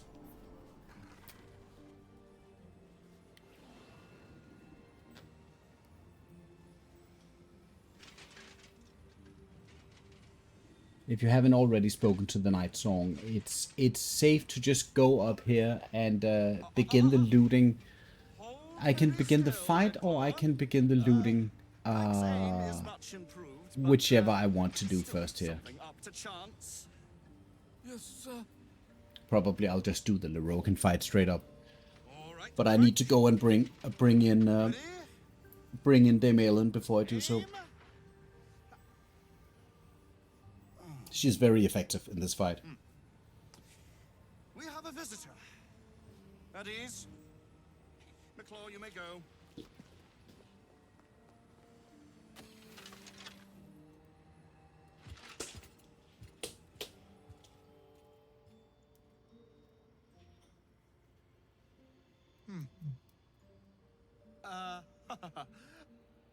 I see no Night Song. Surely you wouldn't have entered my tower without the Night Song in hand? Surely you wouldn't have wasted my time? You'll have more gratitude than you know how to count once the Night Song is in my hands. Do you have it or not? She? Then you do know her. You've been to Shah's temple, to the Yeah. Shadowfell. You've looked upon the Night Song's face. Generally, all of these Act 3 villains, Lorroakan Where is she now? and Cazador, even Viconia, have just absolutely, like, Viconia works because she fits into Shadowheart's story arc in a very, very good way. Cazador doesn't work because all you know is that he's a vampire lord who wants to kill Astarion. There is nothing outside of the constant fear that Cazador or his cronies might show up at any point in time in Act 1 in particular and kill you. It's very thin, and Lorroakan has absolutely nothing to him. It's basically just a loot house. Dead?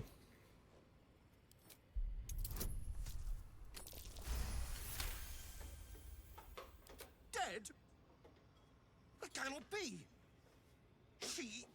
It is immortal. A god.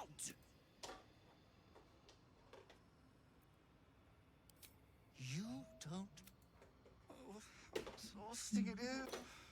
Please. Right. So at this point, I could go down and potentially get some of the stuff down here. I don't think that I need to, so I will just head back.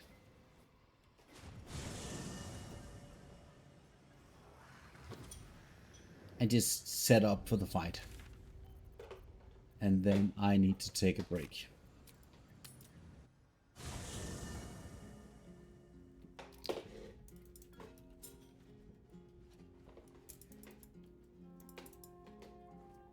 Hello, Carly. Morning. Mother's milk, your visage speaks of ill tidings. Mother's milk. Speak, ally mine. Is he? And I like the fact that you talk about Pray a tell, wizard what does he seek from out of the Dame blue Ellen? with no, like, she doesn't, yeah, okay, we know that there was a group of adventurers sent to locate the Night Song as a plot driver in the first act. We know that this is the case. But we approach Dame Ellen and we say there's a wizard looking for you. A wizard. And immediately she's like, let's go and confront him. And you might think that it's a bit of an exaggeration to go to that extent. Let's confront the guy. Probably he'll die for wanting to see me. And then we inform her. He seems dangerous. Like, let's. Magicians and their machinations. And then she's ready to go eternity. straight away. I will wring his neck until he's dead. I don't know if I feel like Dame Ellen is lawfully good. She's a little bit more like. I know that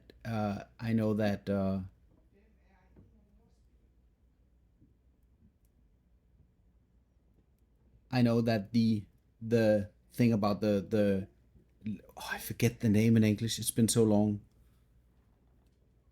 Being chaotic evil, being evil or dead, evil or good or whatever. That dichotomy. Like, I know that the wizards want to move away from that description of creatures either being good or evil, chaotic or lawful or whatever. They want to move away from that. But when we're dealing with polarities like this, Selûne is definitely like the opposite of Gortash. She belongs to that paradigm.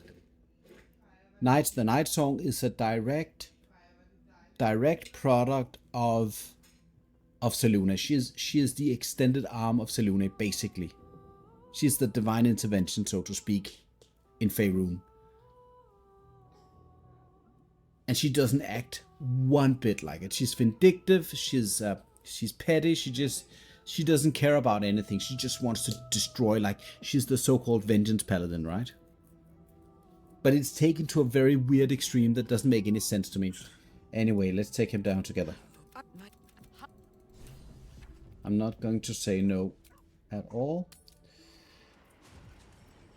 Right, so the one thing that I found out, that I've discovered, is that the Lorroakan encounter has the one little caveat that when you go in there, you need to spend a turn to position yourself. If you attack Lorroakan straight up from the beginning of the fight, you might very well end up losing the entire fight. Because Lorroakan's legendary action is perhaps one of the most dangerous actions in the entire game. It deals a gazillion damage, so you need to be sure that you're spread out some before you commit to the fight.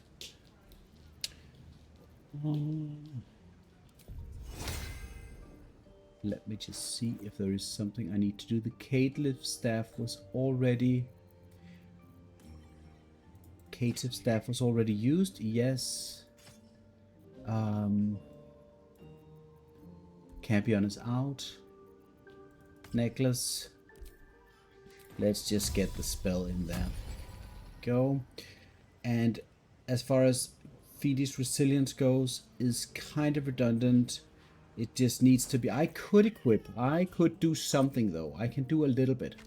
I can equip the Dark Firebow to attain fire and cold resistance. That's one thing I could do.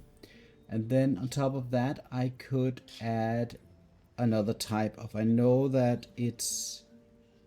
I think one of them is poison, if I remember correctly.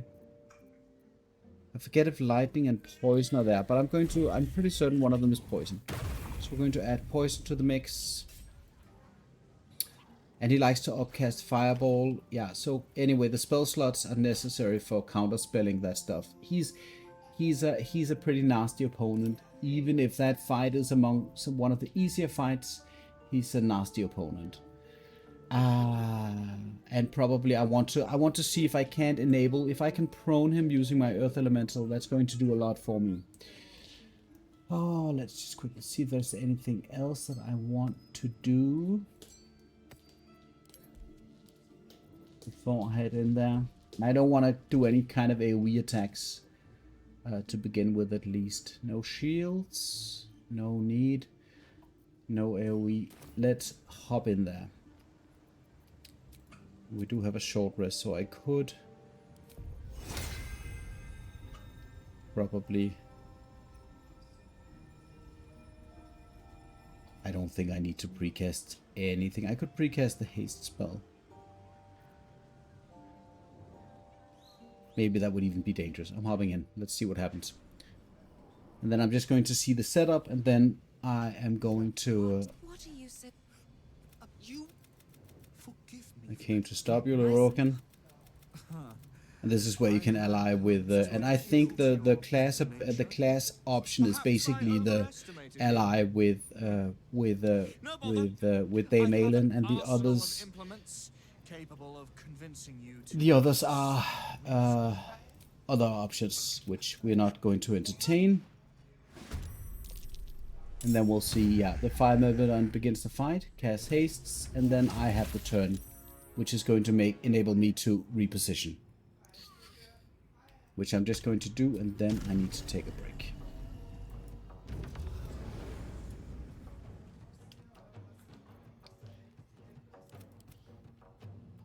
And I want to split them out no matter what, because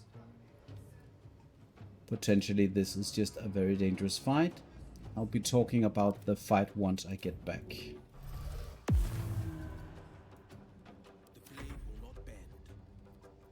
Right, so I'm going to take a short break.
firehead fool is dead. Yet as I stare upon his corpse, I feel sadness. Why?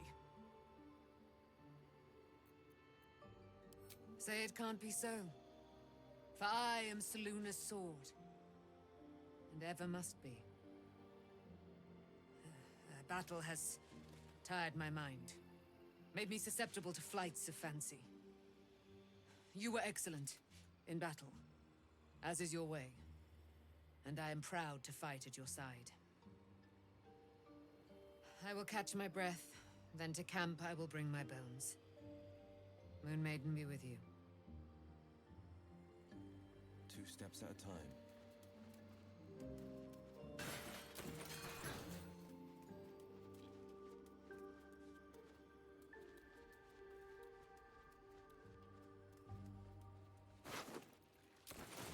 This better be good.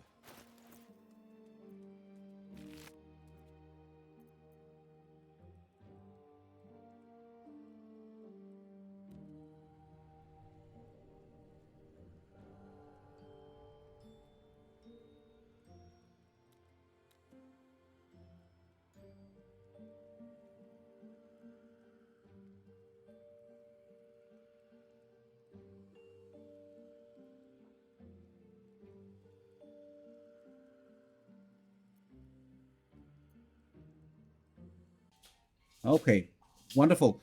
I've been talking for quite a while, explaining this and that. I was talking about how maybe I'll apply that later through editing or something. Yeah. I don't usually do a lot of breaks, so when I do a break, I need to remember to put in that information. Normally, critique is always present to help me with my shortcomings. But yeah, the battle spoke for itself, and probably I'll add in a little bit when I edit the stuff and upload it to YouTube later, so that I at least can explain what it is that's going on. But what I wanted to say about Lorroakan's items is that they don't provide a lot of value in general, like in comparison to the alternatives. If you have a party of 4, potentially this can be usable. If you're dual wielding on another character or something, you might want to apply this, I guess. And this one is of course not bad, but at the same time, what are you giving up to get this? And the mirror image spell, of course, is fantastic, but is it ever going to pay off? We will never know, because I will never try. Now we're going to leave the tower. No, we're not going to leave the tower. What we're going to do is we're going to head down here. And then I'm going to make the classic mistake of clicking the wrong weave button. Or click the right weave button. Here we go. So now, I'm just going to go and pick up the 3 books down here, which has very interesting things depending on how you play the game. The Artistry of War is absolutely fantastic if you're either a wizard or generally just use these. This is a very, very strong spell. We're going to send it to camp alongside with the book. And then there's lots of loot everywhere, which I don't need, so I'll be skipping through. And then I am just quickly checking for the. Here we have one of the hidden rooms has the peculiar lamp with the what can be none other than the genie from Aladdin hidden in here, but the evil version, the genie. And then you can do a fight, and then you can get no reward. I think it's 1,000 gold pieces is the reward, which I don't care about. So I'm going to move on. Click the lever here. And then here is the way to get back. And again, lots of scrolls. You can go and collect spells and whatnot.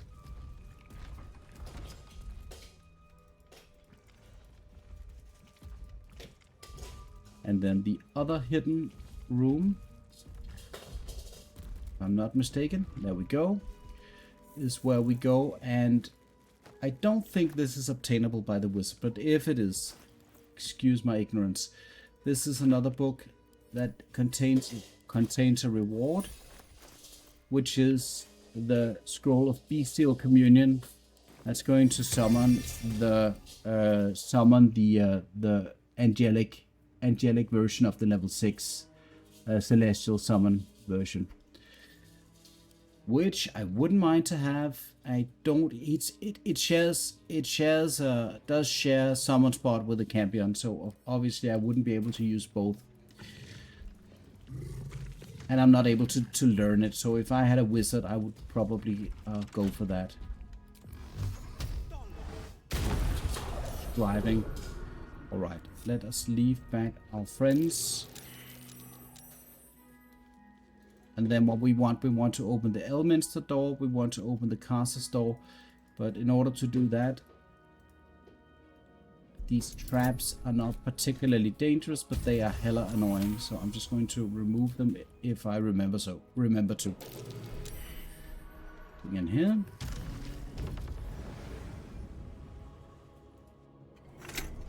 And then honestly, all of this is a bit of a shit show no matter what. But you want to get into the rooms where there is the door that you can open, because that's going to enable. And here is a very dangerous trap. Very dangerous trap. It's, I think it can deal like, I don't know, 50 damage-ish. Something. It's a double trap.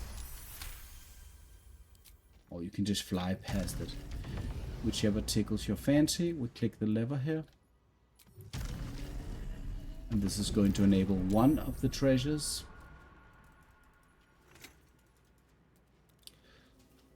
And then we're just going to hop into a random door. Always works for me. And then we go to evocation.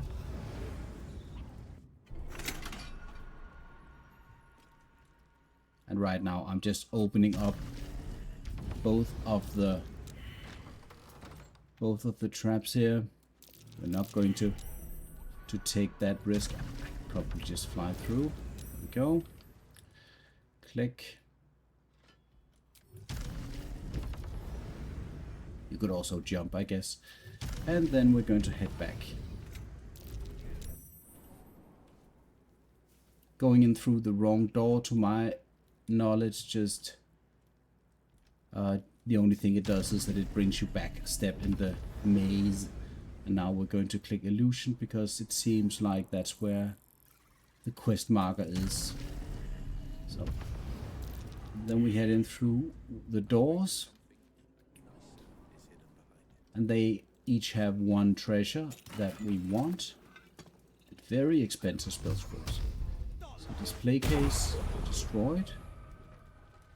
And then we have the codex, which is what we want to finish up the summoning of the ghouls. The codex, the Takyard codex, is going to help us enable the summon spells. And now I forget which one I went in. Has to have been the other one. I'm pretty certain that Elminster would not have access to that book. But in fact, he was the one who had access to that book. Okay, Elminster. Very dangerous book. Casas.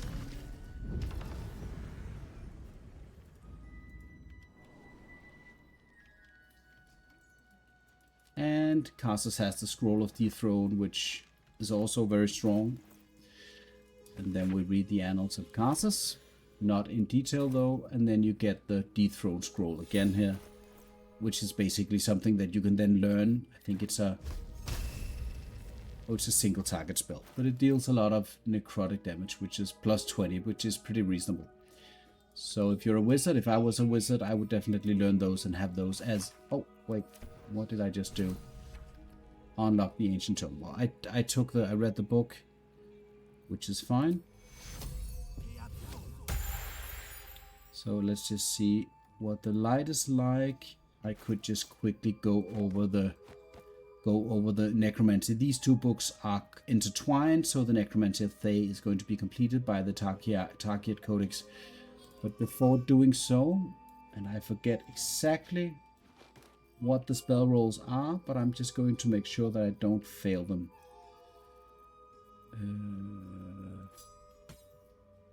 Here we are. Yeah. Okay, so intelligence and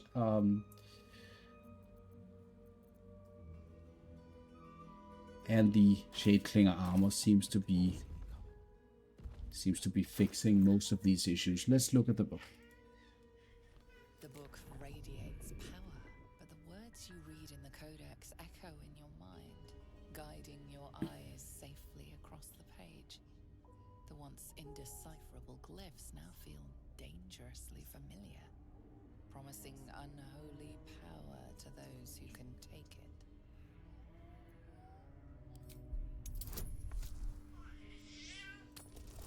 Saving throw seems reasonable.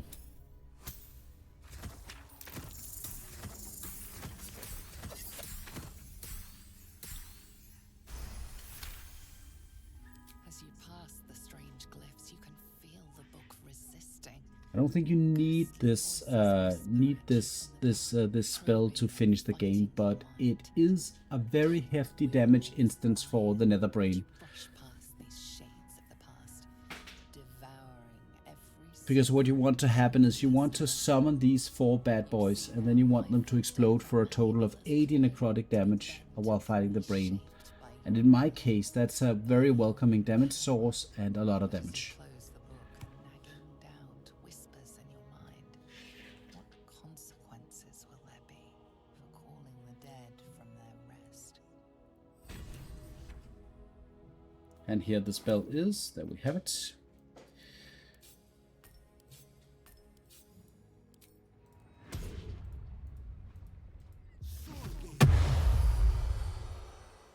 And these are uncontrollable ghouls that that attack for a specific amount of damage and potentially paralyze their targets.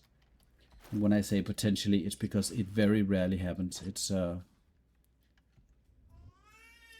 would be lying if I said it was reliable. It has like a DC 5 or DC something. You need a natural 1 to, I think, to be able to hit with a paralyze or something on the saving throw. Okay, let's get out of here. There is one thing we need to do in Lorroakan's tower. That is, of course, to get the big grand prize, which is the staff that Lorroakan has hidden in his tower. So, going to click the portal here.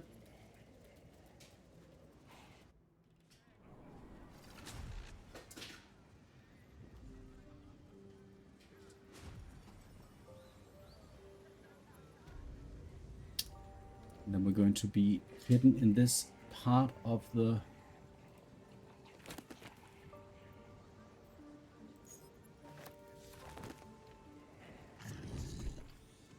so yeah, I think I'll be passing some kind of check in order to get out of this. And I actually think I forgot to do something very vital before the Lorroakan fight, but apparently it had no bearings on my situation because I think I forgot to equip the mage armor spell. Oh, I didn't forget about that. That was because I put on a light armor and that went away.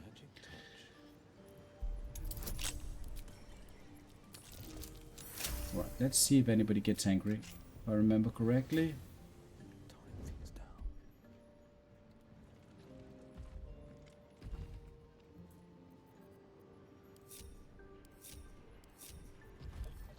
Could just, spend a spell slot here.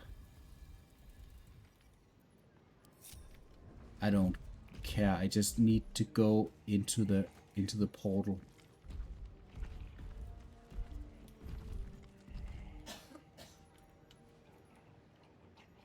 Into the other portal.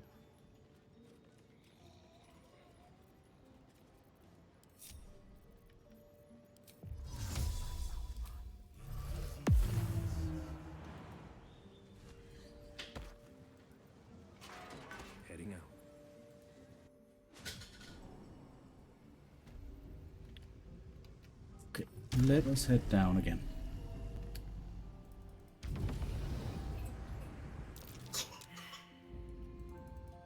And then we fail the Arcana checks, but that is not a problem. But there is one of these weave buttons that when you push them, going to cause all manner of hell to break loose. That was again the wrong button. Let's see. That was the wrong button.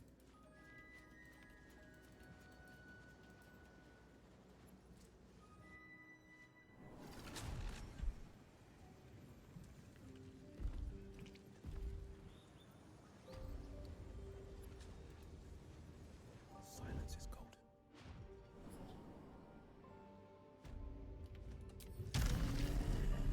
Try to go down the other way here. Every step counts. Kind of successful. Now, forget how we access the names of these bad boys.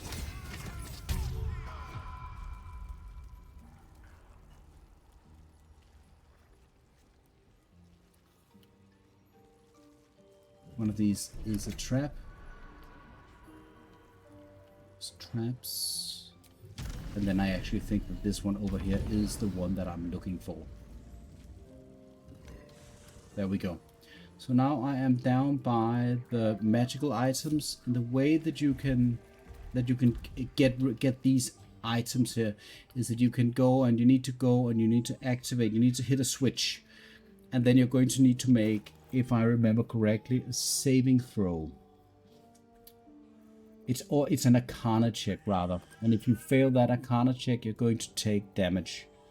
And I am pretty certain that that damage is force damage. So I'm just going to just get that in there in case something goes wrong. And also equip this one, I think, the shield here to give me advantage. Let me just quickly check. What do we have that boost? Arcana checks.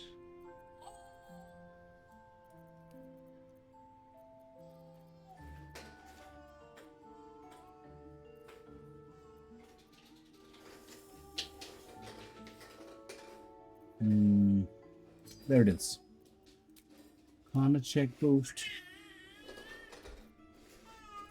And intelligence increase.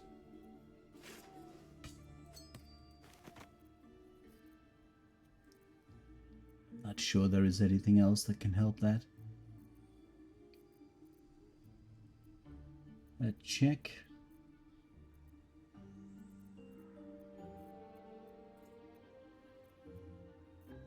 Okay, let's just do it. So what I like to do here is that I'm not that big of a fan of all the ghouls being here actually at this point, because they'll just die potentially, and then that will cause a lot of damage to me. So what I need to do regardless Where am I needed? One move ahead. is to reposition these guys. This is probably fine.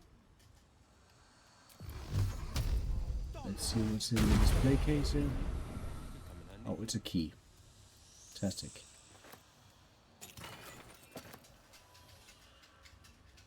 Okay, then we'll head to the other side to avoid dying to explosion when the ghouls decide to evaporate here. So what I'll do is I'll cast an AoE spell that's going to trigger the invisible. And then we have an Arcana check here. We're going to put in all of our stuff. So 1. Probably we're going to re-roll that 1 into something slightly better.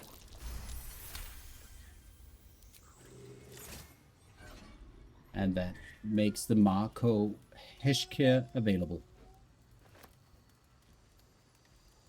And then we'll just do the other one as well, just because.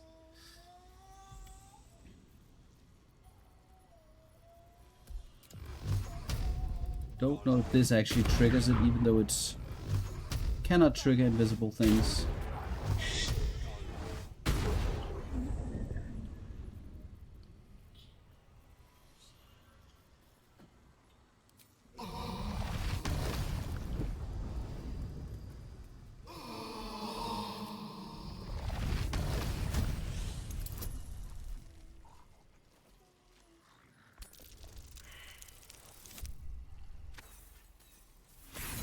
What is going to happen now?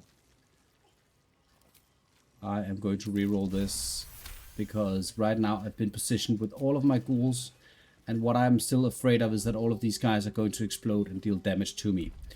So there we go, inspiration points and Rope of the Weave, and that kind of concludes the soft looting done now, and now I need to think about what the next move is.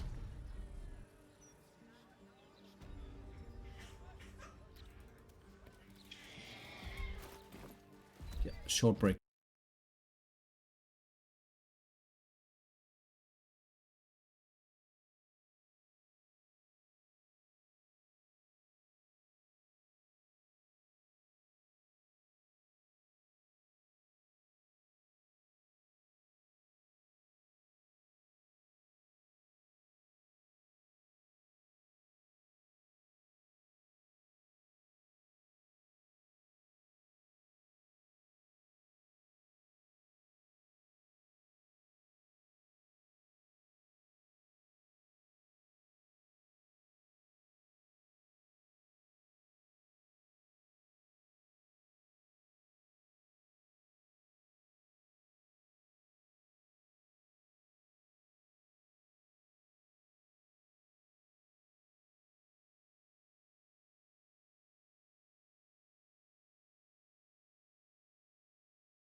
All right, I'm back. Okay, so right now, what I plan on doing for the rest of Act 3, which I feel like I want to do, is I want to fight Raphael. Raphael is also part of Wyll's personal quest. I could probably have declined him. Let's just take a look at the personal quest. So, fulfill the deal means giving him the crown of Carsus after defeating the Absolute. So I could, in order to complete the personal quest, just accept that Raphael is where he is in the House of Hope and not deal with him. That would be one option. The other one is to go in there and do things and do the fight. And that's what I'm going to do in this run. So then we have the freeing of Orpheus, which is related to the quest of killing the Netherbrain. And then we have obviously the big roadblock, which is the Blade of the Frontier's personal quest, which is the companion quest to go and rescue Wyll's father from the Iron Throne, which in and of itself is not bad, but that also means betraying Gortash, and then probably he doesn't want to dance anymore. And if Gortash doesn't want to dance, then I have to fight him, which is something that is going to be a major undertaking for me, because it also means I need to go and blow up the foundry. Well, either blow it up or go down there and fight everything in the foundry, one of the two. It also means going to Wormrest Rock to go and fight him subsequently. But outside of the Gortash consideration and Raphael, I had to think about what do I want to do in terms of Sarevok, what do I want to do in terms of Orin I need to fight, obviously, and what about Cazador?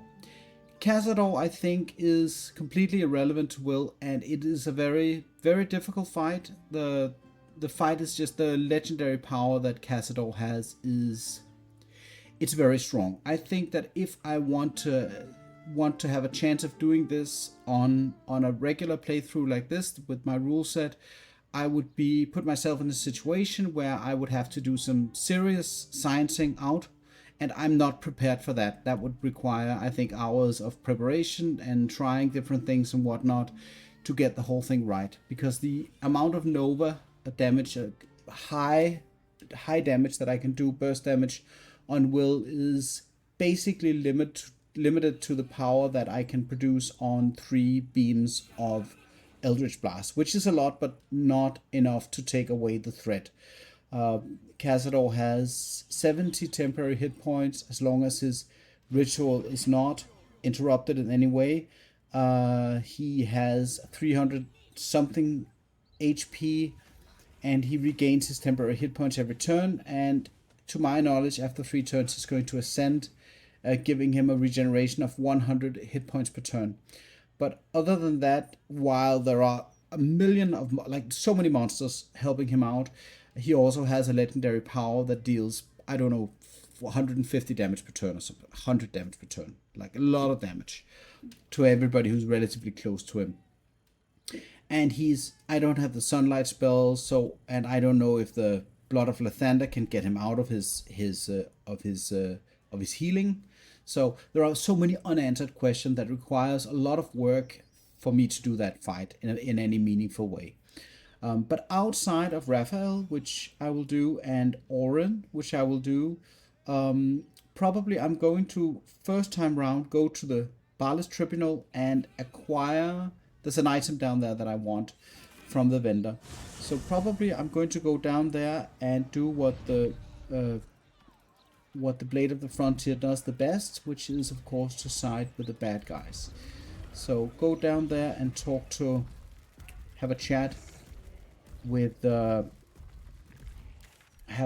with Sarevok and obtain the items from him in that regard, and then if I want to fight them at a later time, I'll have to do that on a side note, I guess. We'll see.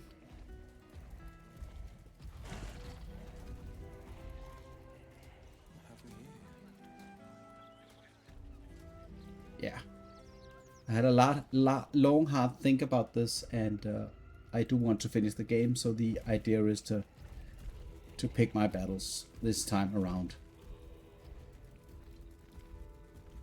Oh yeah. I don't have a lot of inspiration points here, so let's see. Well from gifts thine own, or I a grasping hand.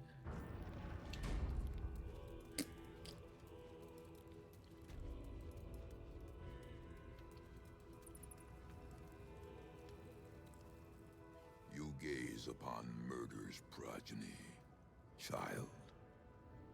His most ill-trusted zealots.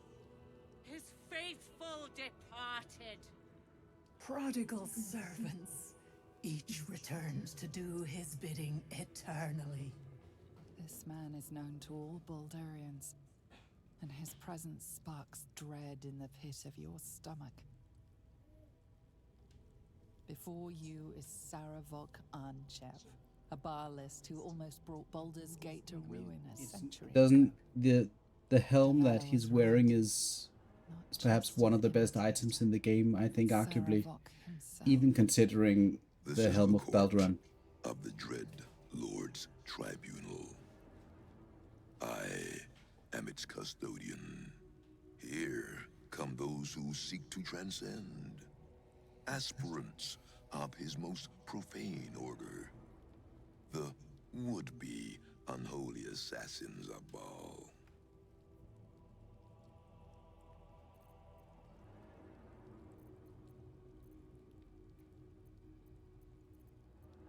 A long while ago, my wretched sibling brought me back. The fairest of Baal spawn soul-bound me to this husk. Worship death though I do, I refused it. I roamed the coast, gathering those who still held Baal in their black hearts. The cult survived, festering beneath the city, with me as the gate's everlasting poison. But no more, for poison is too slow a death. Now is the time for slaughter. With these killings, the glory of the bhaalist has risen beyond what we dreamed possible during those dark days. But the worship of my lord is led by another now. My granddaughter, Orin. The youngest unholy assassin ever to follow in Baal's bloody trail. And his chosen.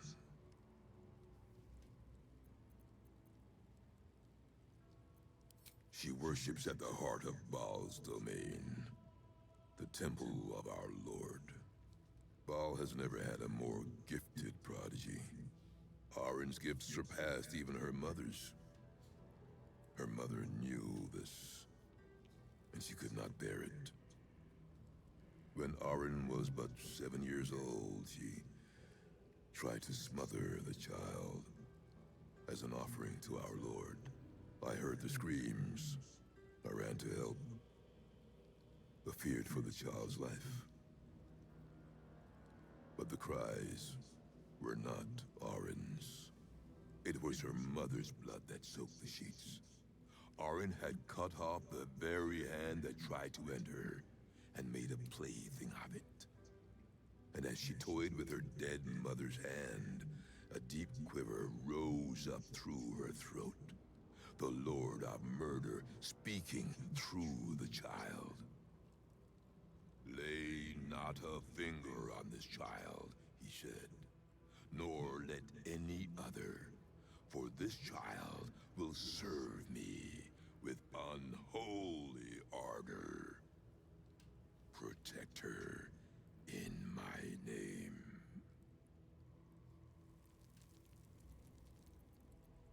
Baal's reasons are not for us to question. My lord made his choice. I abided by his words. And so it is that Orin now leads his temple and draws aspirants to his creed. But Orin is not the subject of our judgment here today. You wish to become an unholy assassin of Baal. So, approach and be judged. You misunderstand the lore. Let us begin. Spirit of the slaughtered, show us the truth. His will. You took this spirit's life, and thus its voice. So, speak for it. How was this pitiable creature slain?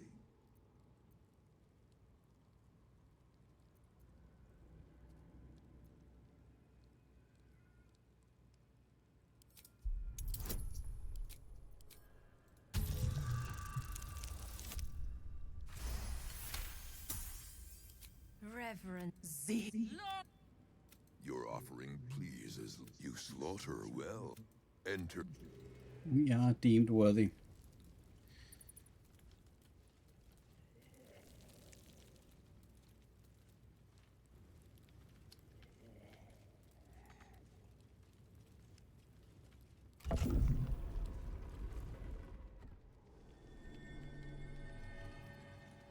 I have no idea. All of this stuff is relatively unbeknownst to me. Yeah, Dark Urge has different. You stand one. Yes. I know you. Yes. Let us indeed go and do this thing.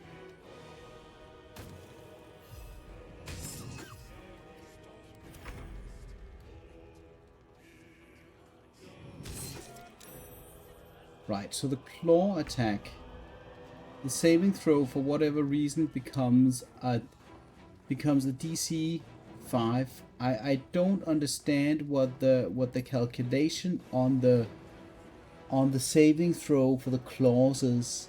Why does the DC 8 plus 3 should be 14? How does that become a 5? Perhaps they went in and they soft patched these ghouls because the paralyze attack was too dangerous or too strong, maybe. Maybe that's the thing. But it does look awfully weird on the combat log here. But yeah, Ginger, I agree that there are some things about the way that the bhaalists work in this setting that seems odd. But this to me is a little bit like the main disease of Baldur's Gate 3 is that they have content that could last you, let's be fair, 1 or 2 acts more than Act 3. And all of that content just doesn't get unraveled. It just doesn't get unraveled, really. So this is like you have a story about the 3 dead gods. The way that Ketheric is fleshed out in Act 2 is good enough, and he's a very well voice acted villain, and everything is just great about that character. All things said, and then the Merculites just cease. They just disappear from existence, basically. And then in Act 3 you have Banites, which are I don't even know like what's going on with them, to be fair, at all. And then you have the bhaalists, which are obviously like a very destructive force. And the most weird thing to me about the bhaalists is that, because I agree with the fact that it's very weird that they picture themselves, the bhaalists picture themselves as a poison to the city, and they embrace all of those negative nouns, negative adjectives that kind of define what we conceive to be good and evil, but in this case evil. And an evil person considering themselves an evil person is it doesn't make any sense on a psychological level.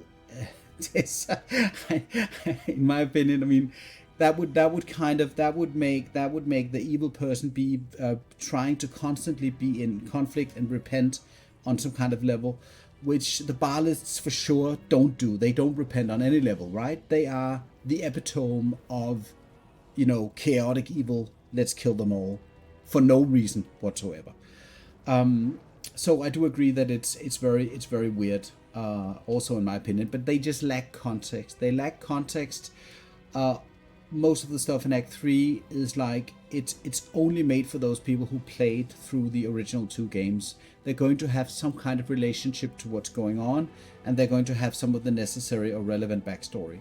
But that's not the way that you structure a good narrative. You can't leave anybody behind. You need to make sure that everybody's kind of following along on some level, which nobody is, like, if they don't have that backstory of what's going on.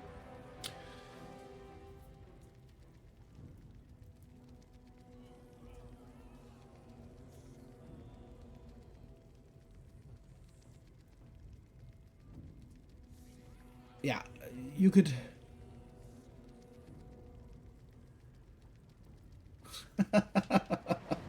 yeah. Oh, okay. I had like a point that I wanted to make before destroying this little creature, and now I forgot what it is. But let us just blow it to bits. Oink. All of that sweet experience. And now we turn red with blood, which is going to give us the amulet of Baal, which we need to go and fight Orin with.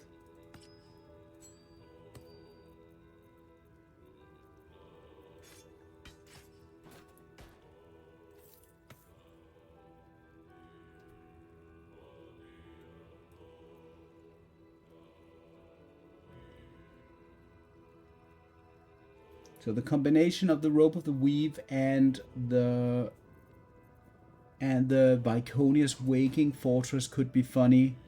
Walking Fortress, sorry. Having resisting saving throw, succeeding saving throws versus spells, and getting healing from that effect, I think probably is not a very bad combination. I think on another caster that isn't a potent rope user, I think that could be interesting.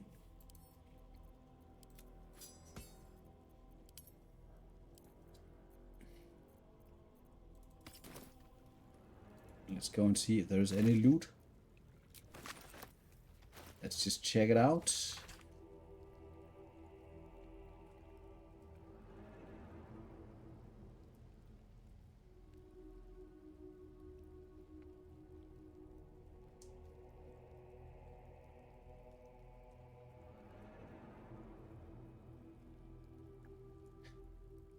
Not least because the murderous continuing activities are making us look bad. Catch the bastard. Flame Liara Portia. Sounds a lot like, you know, your regular worthless lieutenant or captain in whatever Netflix show featuring some kind of American police department.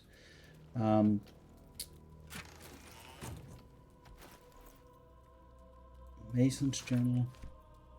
But I have absolutely no idea what any of these things do. But what I want is I want to talk to this guy, and then I want to purchase. Where are we? The assassin of Baal Cowl. This is an item that's going to enable Wyll to get and see invisibility, which is great because one of Wyll's main characteristics is that he only has one good eye, meaning that he cannot get, under any circumstances, detect invisibility from the Volo operation. So this is pretty great. I'm going to purchase this.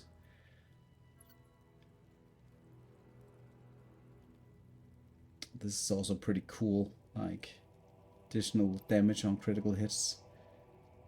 It just requires so much to really work. For me, at least, not going to be very strong. Short rest. Garrod. Sounds fun. And then the bhaalist armor, which I think is the baseline for 30% of all strategies in solo play.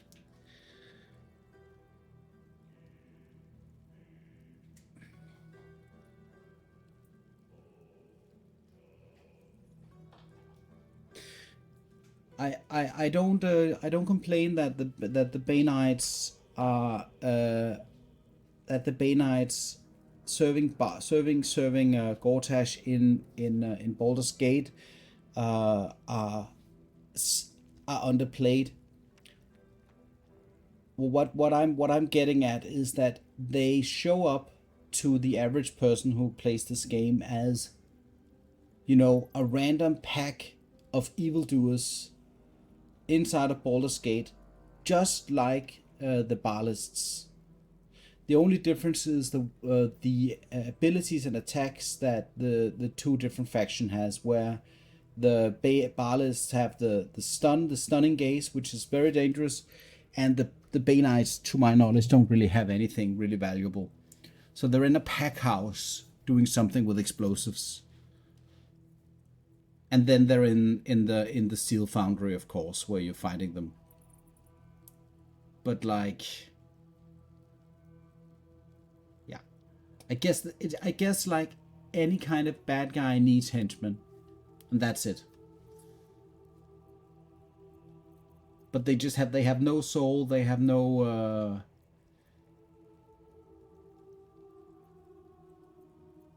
They have cool names. They have cool armor. Pretty much it, in my opinion. All right, so I don't even know if I could potentially try to pickpocket him.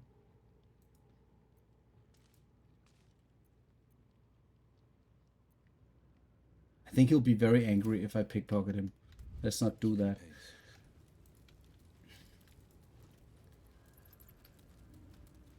I have no problem with the Bhaalists. I mean, they deserve like a game of their own, for sure. The problem is that that Baldur's Gate 3 is too saturated with content. There's too much stuff going on inside of the city of Baldur's Gate in Act 3. Whereas the other acts have a lot more going for them narratively and everything else. Act 3 is just too much, in my opinion. Okay. Right. So, probably if the decision for me at this point is that I do not want to fight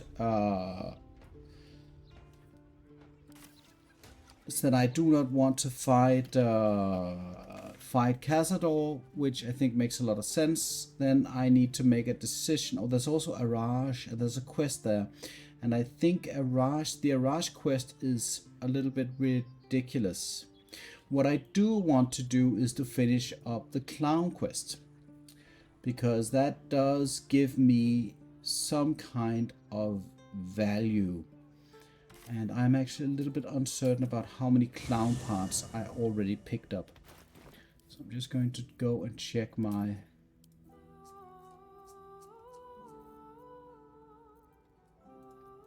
I think it has a total of 6 parts, if I remember correctly. And I believe I have 4 at this time.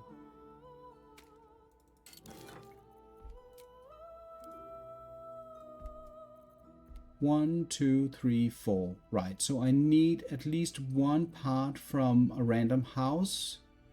And then I need the part from the Undercity, from Orins Temple.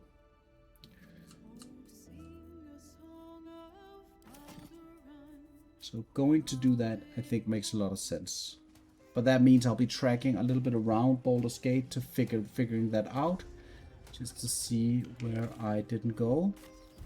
And perhaps even going to the Undercity, not fighting Orrin, but just going to go and pick up the monk part. You can skip the timed event by being invisible and just run all the way down there. So that's one way to deal with it if you just want to go and and fighting the fighting the Githyanki squad below the Elf Song Tavern, I think it's not going to happen.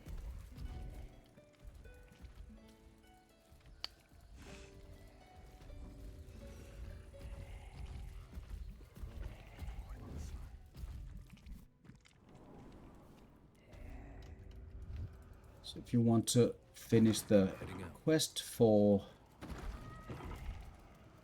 Mr. Carrion to collect some of those items, which can be very useful for specific specs. Here is the Carrion's lungs. You just want to make him susceptible to damage. Right now I think he's immune to all damage. Right. Okay, let's see. This is not where that stuff takes place. So to begin, we need to go down to the Heapside Strand. And the thing that I'm missing, I think, is one of those houses with a trapdoor or something else where you can go below and then, you know, something really horrible took place. And nobody knows if it's innocents, if it's Bhaal's own assassins that just, once they kill somebody innocent, they have to kill... They have to kill everybody else who was there. I think this is it. Go. Severed arm.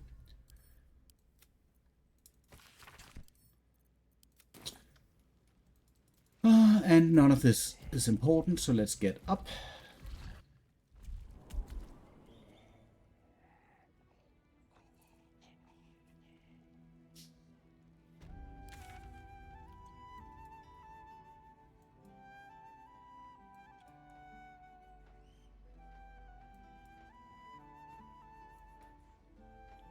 And Auntie Ethel also has, as far as I know, a necklace that could be valuable to get, but I need to think about that. Don't know how important it is for me now.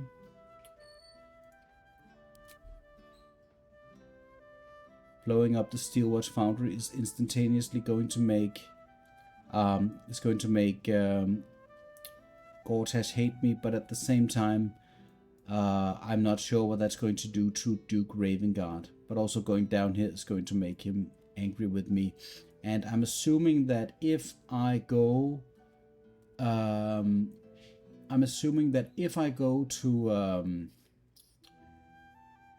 if I do decide to go to kill Orin and having Gortash go with me to the brain, where he then kills himself as an ally of me, that's also going to disable the Ravengard quest, is my assumption. So I'll probably not going to do that. Okay. Ravengard becomes dead. So, but also allying with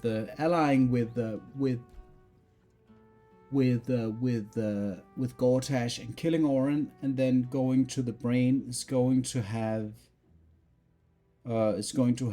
Gortash kill himself, but probably also destroy the whatever quests are available.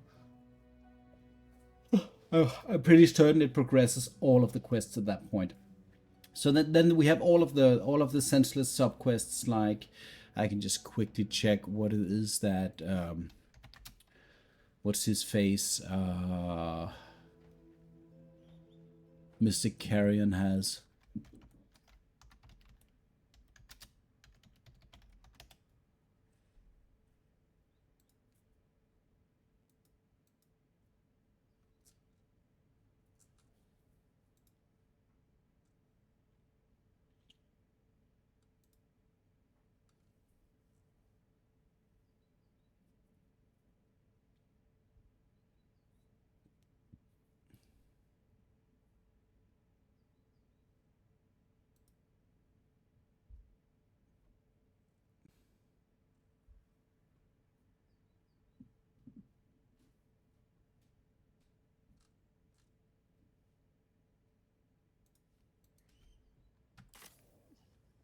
What didn't make Gortash mad?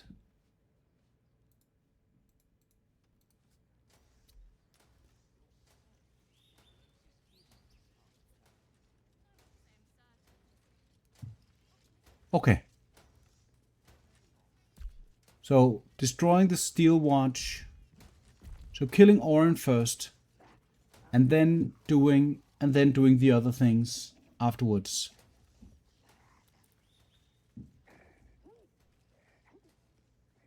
Because what happens is that once you kill Orin, Gortash tells you that he's going to go to the boat in the Undercity.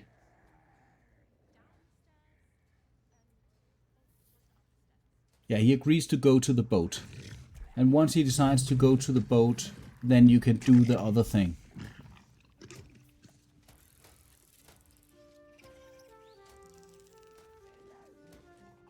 This is probably going to be my go-to be fair.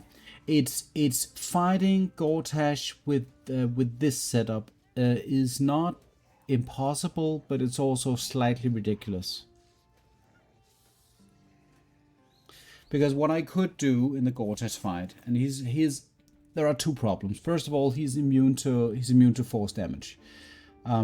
So what I could do is I could enable the Marco Hestia and go into some other types of damage. And that could be lightning, for instance. Lightning has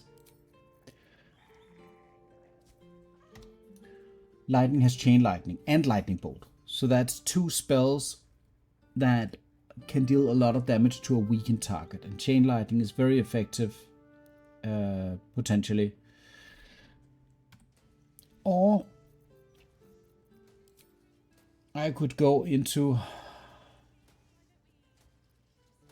What are these spells? Melv's Acid Arrow and Hunger of Hadar.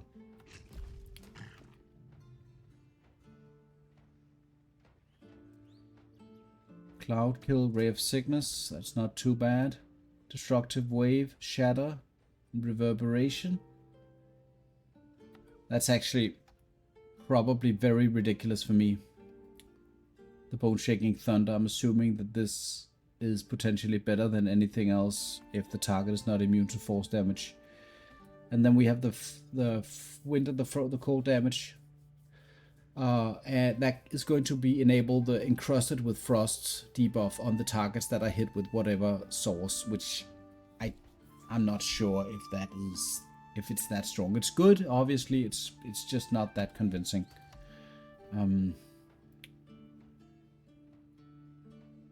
And the fire spells is not interesting at all, right? Wall of Fire, Fireball, not necessary. So, but either way, that's one piece to the puzzle, and the other piece to the puzzle, I think this is was actually also Ginger's idea, is that if you use the Morning Frost staff, the reason for using the Morning Frost staff is to get the cantrip, not to get the Insidious Cold debuff that enables the chilled. Not for that reason, because that's highly unpredictable. Probably you want to use a water elemental to apply the wet condition, because that works somewhat better. And that's available to me. So the Ray of Frost is going to deal on average, I don't know how much. 15 is a number. Probably 15 points of damage. And if that is then furthered by vulnerability, that's 30 damage. And if I'm hasted, that's potentially on average of 60 damage per turn. And that's not counting critical hits. But the Ray of Frost is not as strong in any sense of the word as the Eldritch Blast. Obviously, what am I forgetting? I'm forgetting that I also have the Elemental Augmentation Necklace, which is going to add Charisma, which is +7, and I have the Potent Ropes, which are also going to add 7, so that's +14 damage per beam. So it's slightly more than 15 on average. So it could make for some decent hits, and I wouldn't be dismissing it right away. If I have to fight Gortash and he allows me to use 2 attacks on him every round, and he does his curses on me, which I can then potentially remove with remove curse every other turn, then maybe I could deal enough damage to kill him.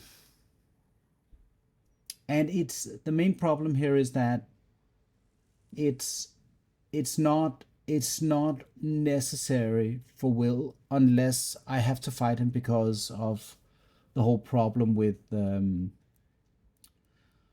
main personal quest.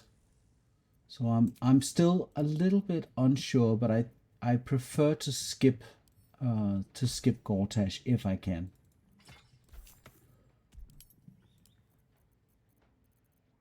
I could be playing a little bit around with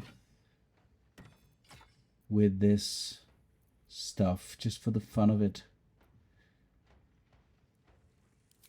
Also, I kind of want to try this out.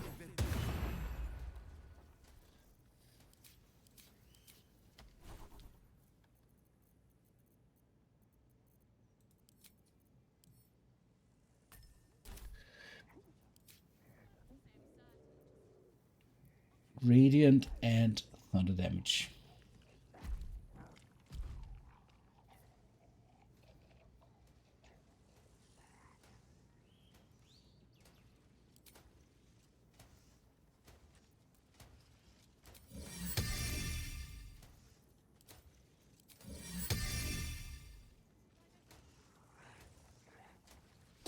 Anywho. Okay, let's see. The guild, no. Mr. Carrion, no. Let us head down into Orins' lair for the first time then. And that is inside of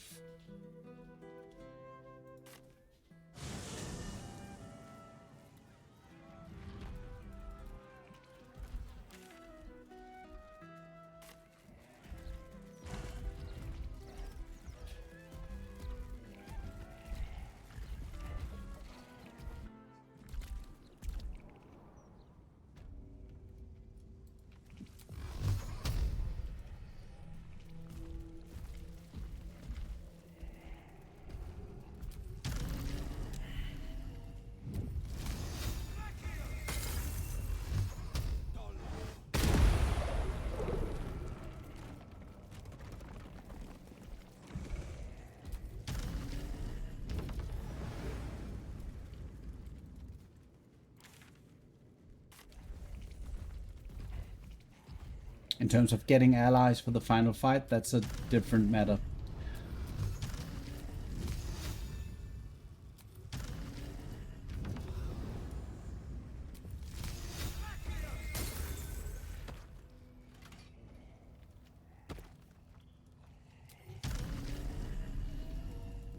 Then there are all those random non-tentacle fights everywhere in the sewers.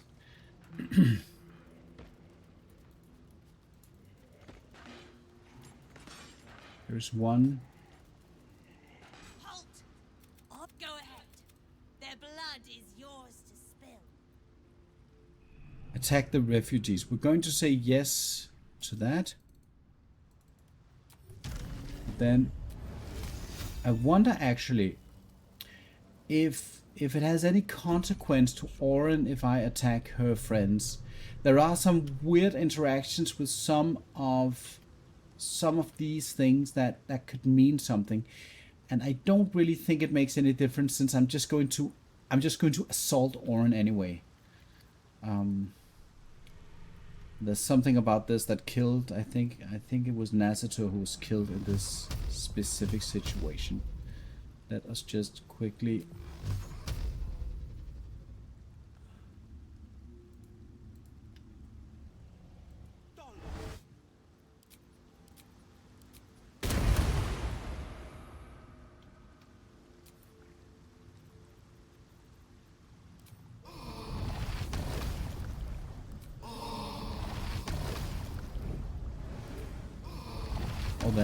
they're not evil yet. So let's see.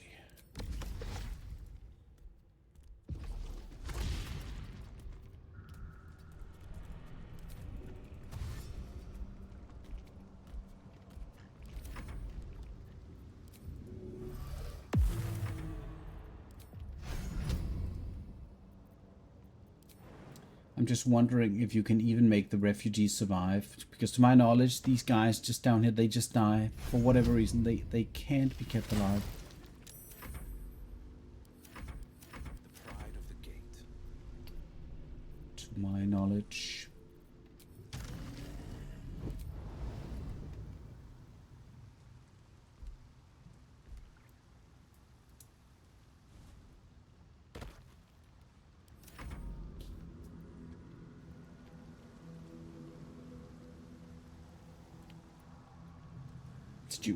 Did you hear something?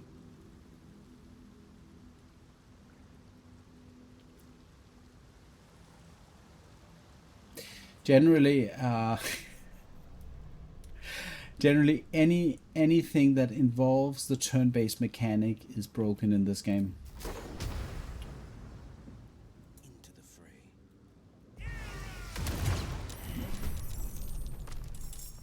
And she begins, and she immediately stunning gazes, which is saved. And then she throws things.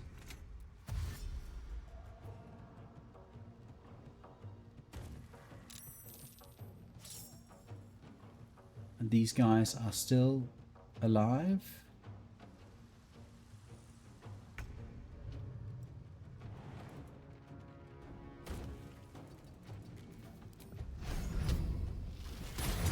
Victor's path. Finding my way.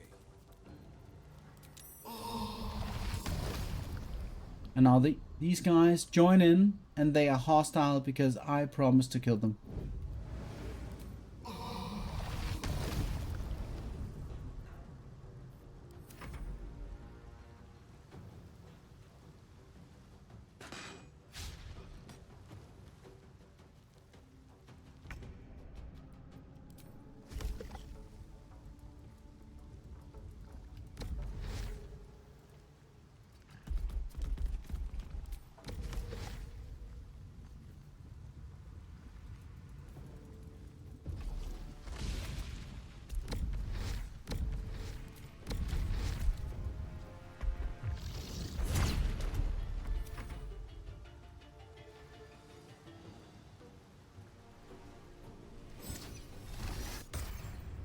There is the stun.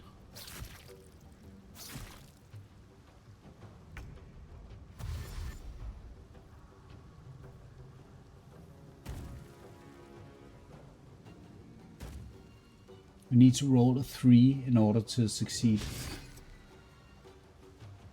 Wow. And it's a wisdom save. Yeah, okay.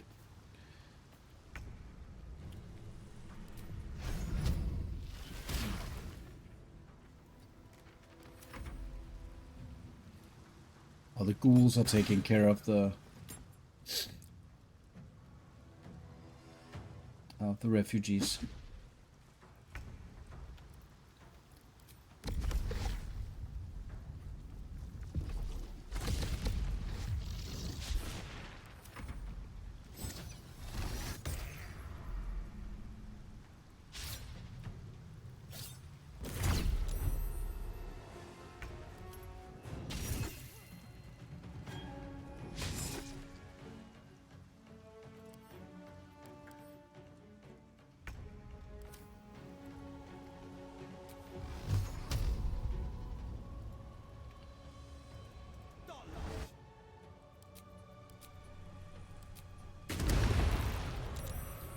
I just wanted to destroy one ghoul just to check the damage output from that.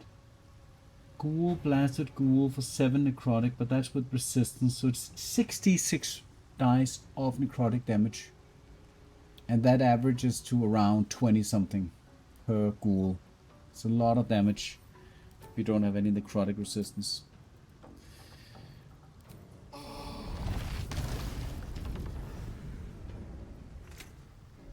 And I just want to see.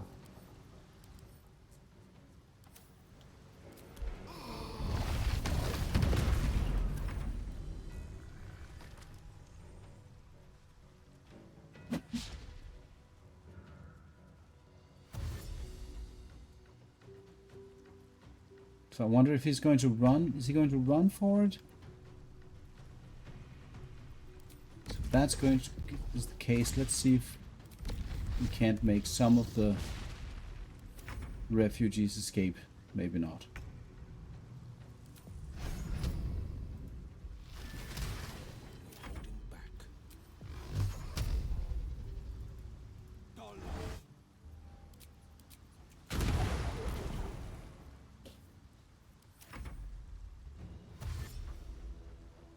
The dashing, but he's dashing, but he's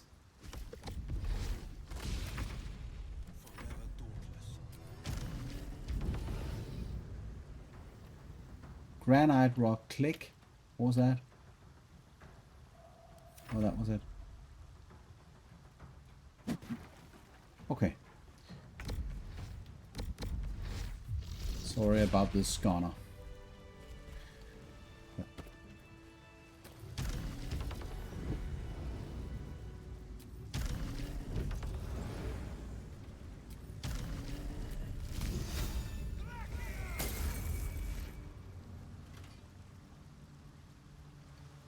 Two steps at a time. No idea what that just did.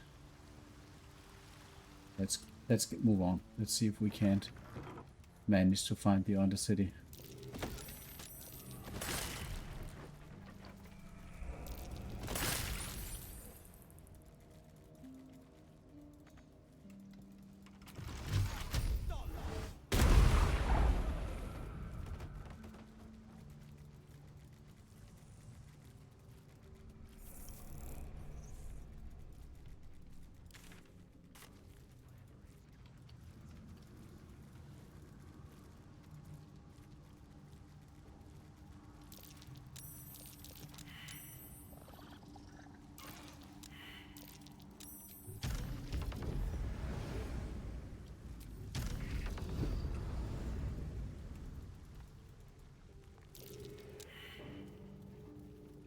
Arabella.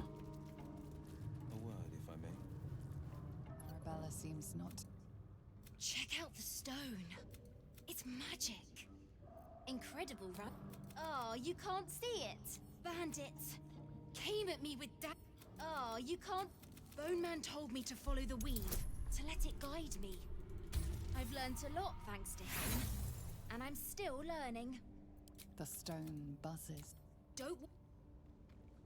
Unfamiliar magic.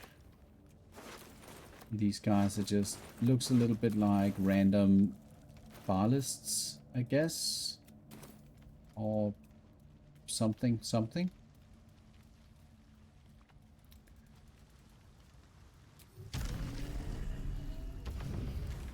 That was the waypoint for the sewers. So I think we need to go up here. Oh, this is not it, is it? Let's go this way.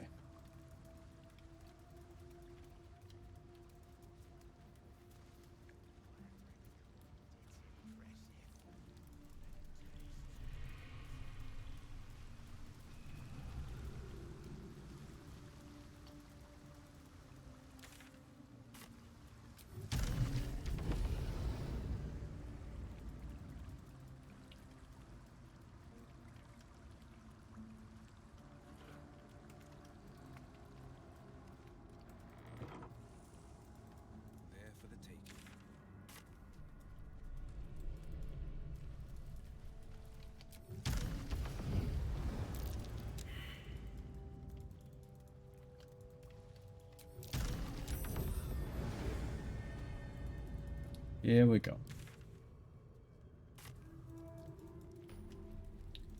Here's a waypoint. And then, yeah.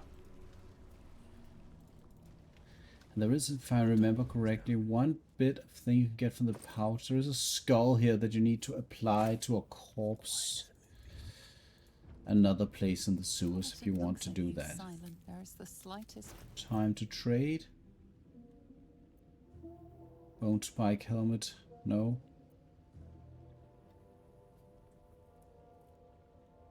Yeah. Not for Wyll. Alright, let's head in there.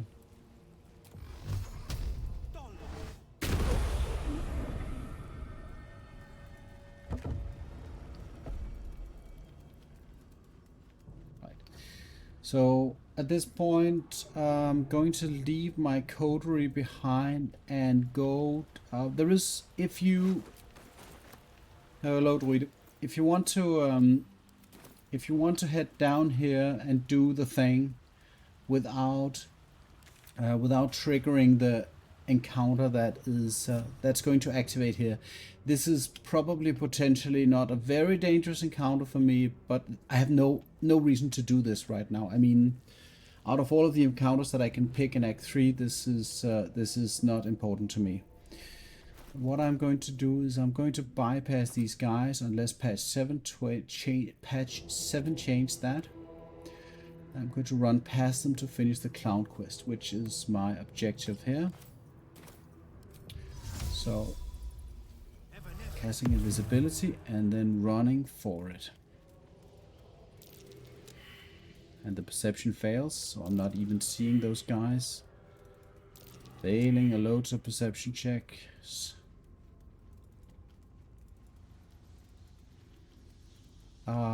Probably yes. Not quite sure. Yeah, I think you're right.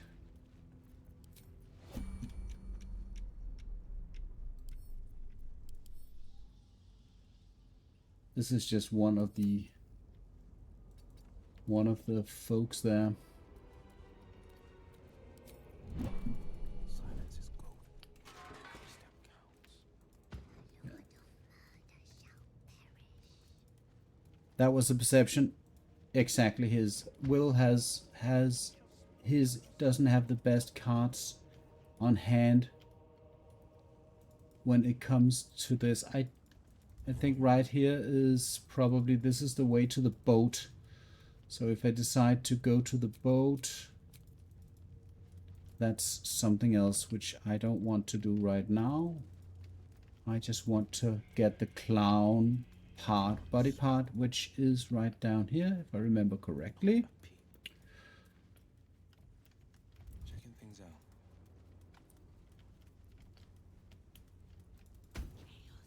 Yeah, yes, exactly. This is maybe, I don't know if this is slightly overlooked, but this is actually not bad. The assassin, the ball cowl assassin enables the see invisibility spell, and this of course is until long rest, so, and I think it's a short rest resource, but this is just, and you can just equip it and unequip it. Basically it's like getting a free see invisibility. I don't know how important this is for the end game, but it's definitely nice to have.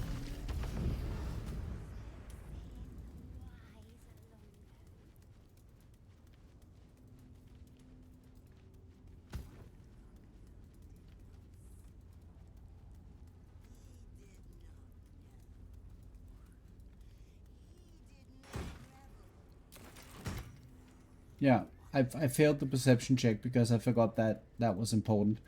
Also,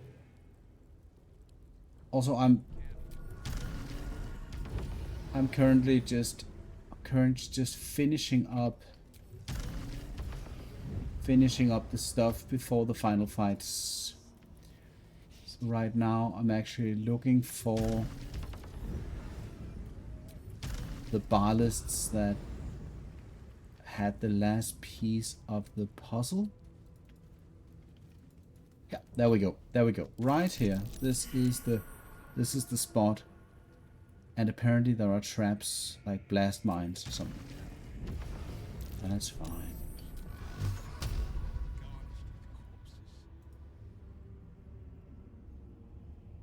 I don't think these mines do a lot of damage anyway.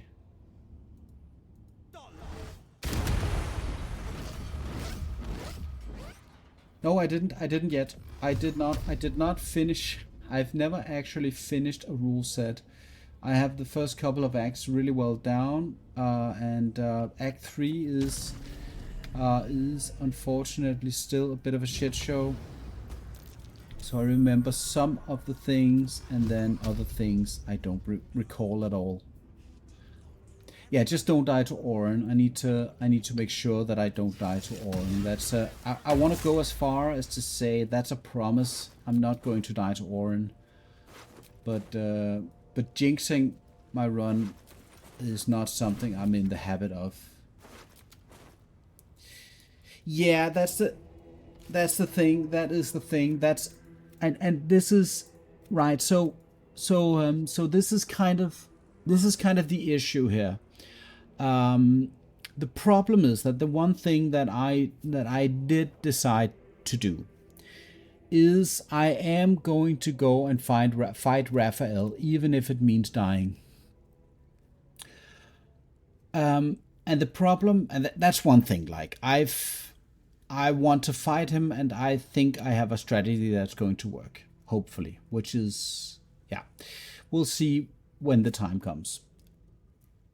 But then I have the other personal quest for Wyll, which I have to complete outside of, you know, whatever else I choose to do from the main quest. The Baldur's Gate quest doesn't matter, but the personal quest matters.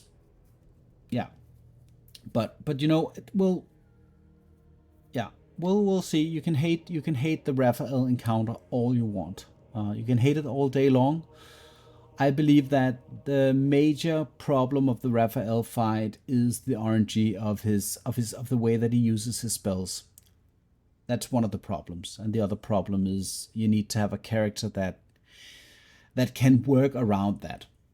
But I look very much forward to it. If I die at Raphael, you know, F it. It is what it is. But I'll go ahead and try that out because I do have what I think is a very strategic, very good idea here. Anyway, back to the problem. The problem is that I need to complete this quest. One second. There's a phone call. One moment. Good day. Good day.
All right, I'm back.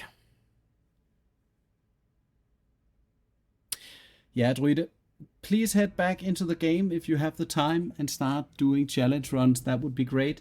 I just had a phone call. This is the issue here. This is because I don't know, like, the reason why everything is turning into a slog for me in Act 3 is last time I was in Act 3, that was when I did my last Wyll run, which is ages ago, like half a year ago. And then I decided to do a couple of other things, instruction videos and whatnot. So I've been totally out of it. And in Act 3, most of the stuff in Act 3 is easy peasy. But then you have the core encounters. And I don't know if you saw the updates to the Cazador encounter, for instance. It's ridiculous what he's able to do now in the general fight. It's ridiculous. Like, I don't think Wyll can defeat him. That's a problem. It's been there were updates. Like, you need to go and read up on the abilities that he does. Yeah. So anyway, I'm assuming that for Astarion stuff happens if you're doing that as a mono, solo, whatever. I think that's a different kind of problem. But what I'm saying is that some of the encounters have been severely buffed. Also in Act 1, places, encounters are different. You just have to kind of take my word for it. So a couple of the endgame encounters, the Viconia encounter is still very easy to semi-cheese with Firewall. I did that earlier. That was, yeah, that's just still ridiculously easy if you do it that way at least. And then you have a couple of the other things, like the Lorroakan encounter was also buffed at some point. Some things were done to that encounter.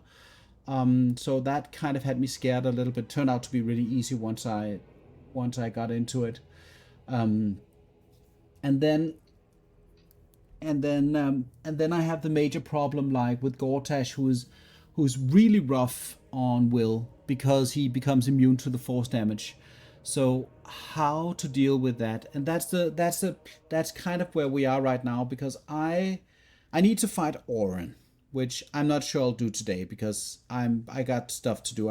I got a new job next week and I need to prepare a couple of things. But I will go and do that. Obviously, it's required to finish the game. Then I want to do the Raphael encounter.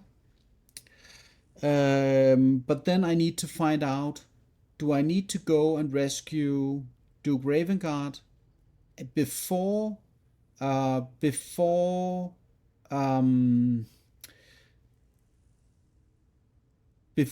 I engage Gortash to go and because Gortash will ally with me if I bring him the other two stones, other two nether stones.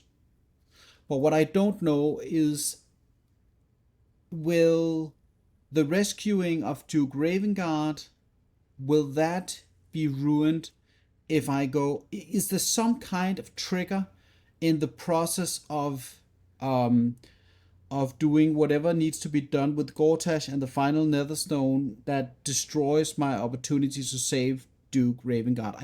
I don't know. Yeah, he will auto aggro if I do the Foundry. Probably if I do the Foundry first, the Iron Throne will be inaccessible, is what I'm assuming, because the rescue of the Gondians is tied to the Iron Throne. They won't join you if you don't help their families. So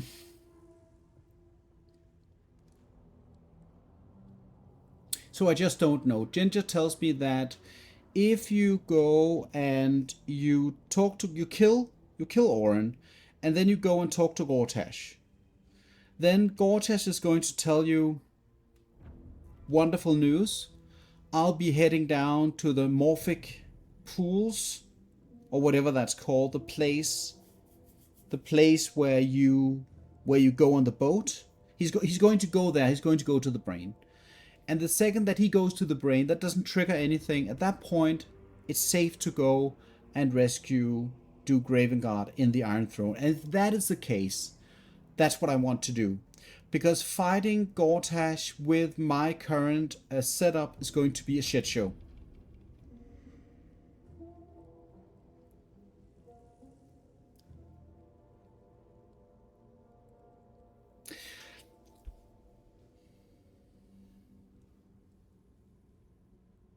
It would make sense in that it's not until you decide to go to the brain at the Morphic pools, after all of the stuff that takes place in Act 3, you decide to go there to fight the brain, is that when the game is going to tell you you're going to progress things. If you want to do other things, now is the time. And if those other things are just everything, including Duke Ravengard, it makes a little bit of sense. It's a little bit like improvised weapon, grabbing NPCs with the improvised weapon, and then port them to somewhere safe, and then carry on with your day. It's a little bit the same thing. So this is kind of the working theory that this is going to work, but that also targets Orins as the next fight, which is available right now, basically. And what I need to do is I need to consider a couple of things.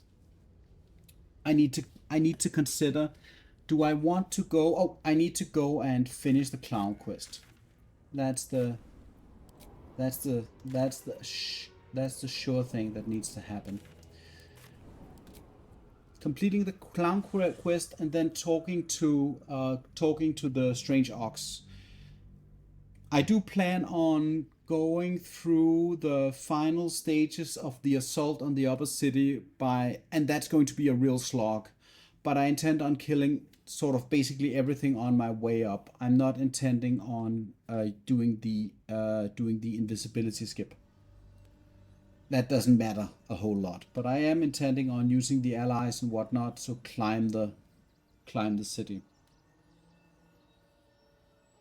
I mean, at this point, I already used the invisibility skip once to skip past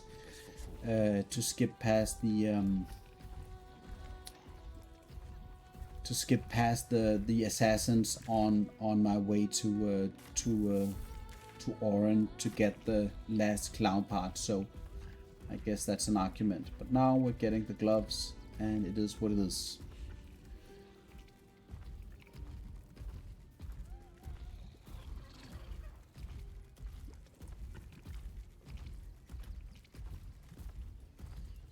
Okay, but brace yourself, even if it's not your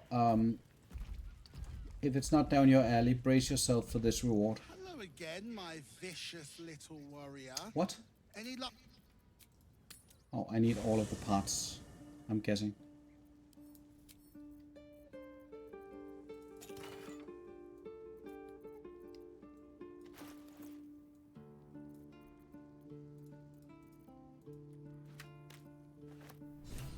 Am I still missing a part?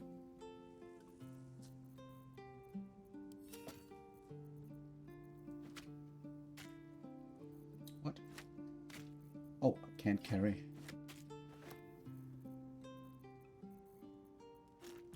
This is 6 parts. Is this not enough? 1 leg, 1 hand, 1 arm, and then let's go.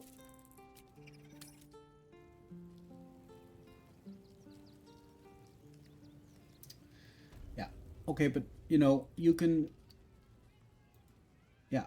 Hello again, my vicious little What? warrior. What do I still need? This is a quick trip to the wiki. I was so certain that this was enough.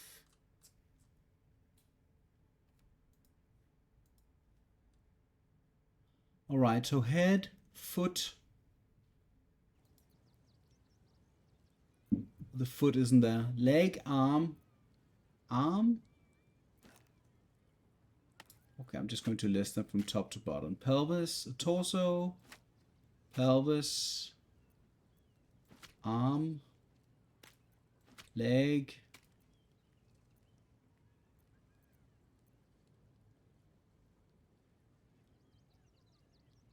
guessing the hand is the first part you find, and then the head. So I need to find the foot. This looks a little bit like a foot, but apparently it's not really a foot.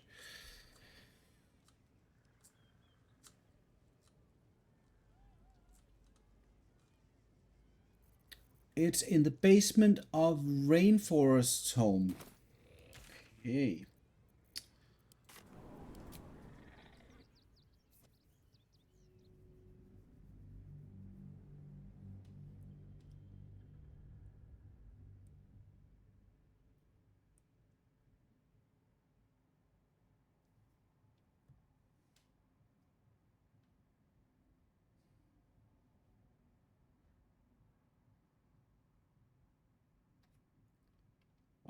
So I've this is like also one of my issues is with which I think I've complained about this a couple of times, is that Act 3 to me is too much of a clusterfuck. So I mean, the second that you play the game in a way that endangers you like on a regular basis because you make one mistake because you're tired or whatnot, and then you end up killing yourself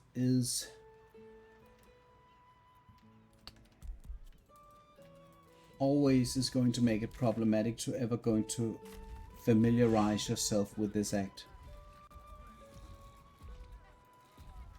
And even if you drink healing potions, for instance, there are still going to be one-shot mechanics that are going to get you.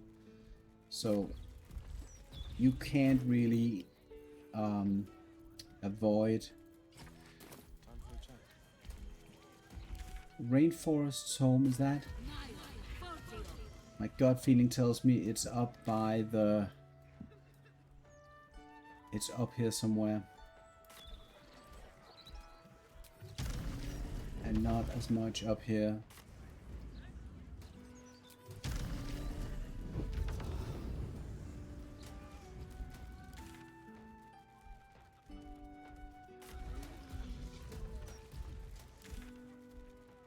Oh, is this Rainforest's home? Nope, it's not. This is the shop.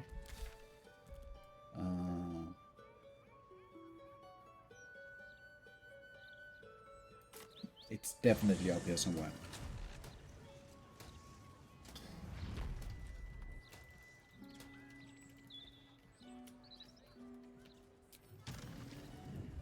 Is this is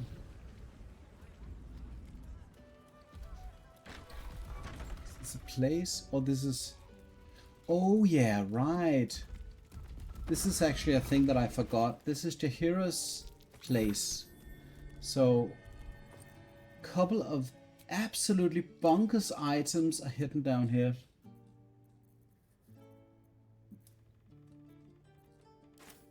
And I don't know, I need a pin. And I think I had one in my stash, but if I remember correctly. Also, pin up here or something? Not really.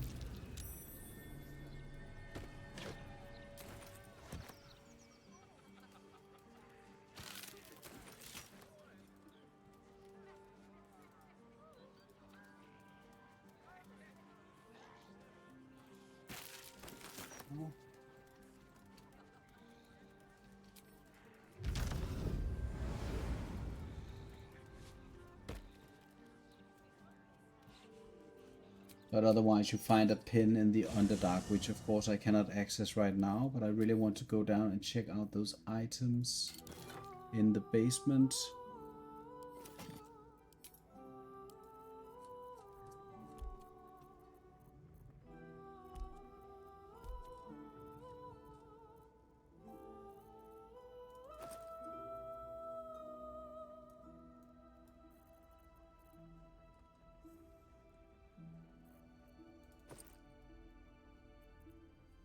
Bottom of the chest.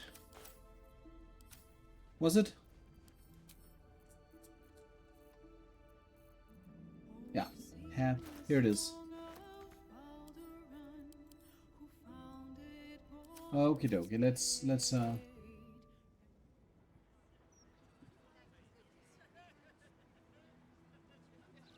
I don't know why I would recall something on the roof.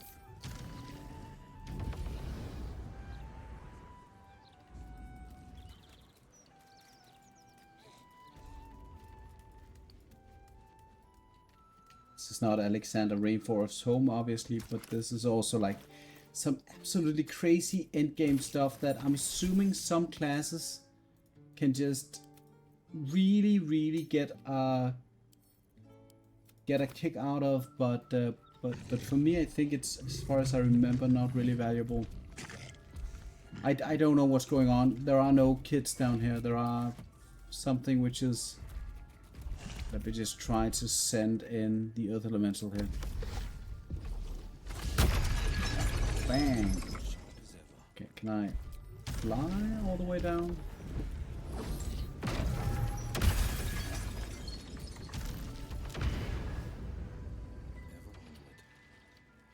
I'm hoping that the air down here is really fresh.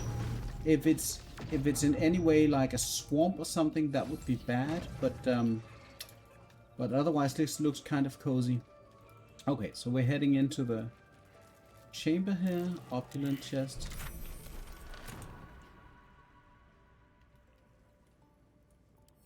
Did I fail like a perception check?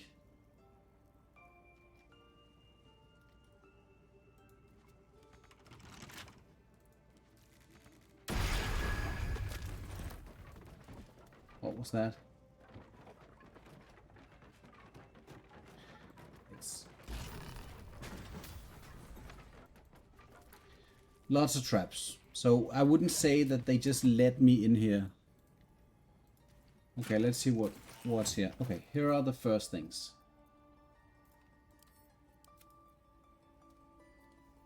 First of all, this one.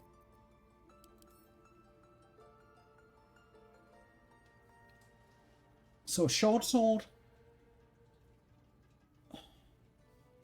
which is obviously finesse, with once per turn attack roll as a bonus action. Meaning that it just, you know, it just converts your bonus action into a melee attack, which you can then combine, I guess, with a shield. And then it has whirlwind attack, which I don't know if this is worthwhile in any case, but this is a pretty good item, I find. And then Staff of the Ram, which I have never checked out, but it does have a potential condition running on it. So the stun could be kind of interesting in that regard. It's a +2 weapon.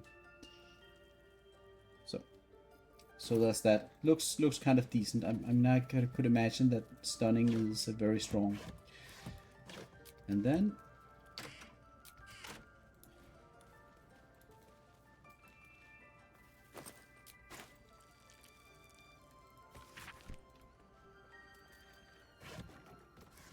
did I fail a check?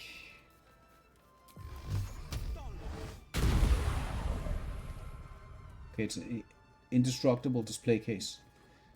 But there's one last item I didn't see, which I think while I was going over the various stuff that you can get from Act 3, out of curiosity, there was one item that really stuck out, and this is this necklace that I would even want to say is an item that I would want to go with on a lot of wisdom based characters.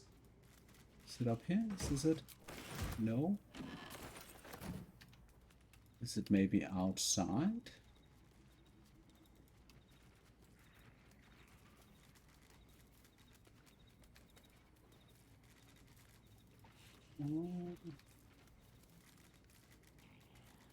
I forget the name of the necklace. It's a necklace that gives you a +1 to wisdom. And then if it's carried by Jaheira, I think it gives you some kind of added bonus, like you cannot be cursed. I just took one look at that item and was like, oh my god, unable to be cursed. Goodbye, Gortash. But unfortunately, it's gated behind a very specific character that you have to choose. What did I fail? Like, I must have failed. I failed the perception check.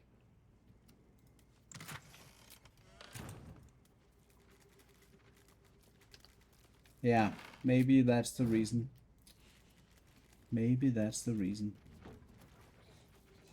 Finders keepers.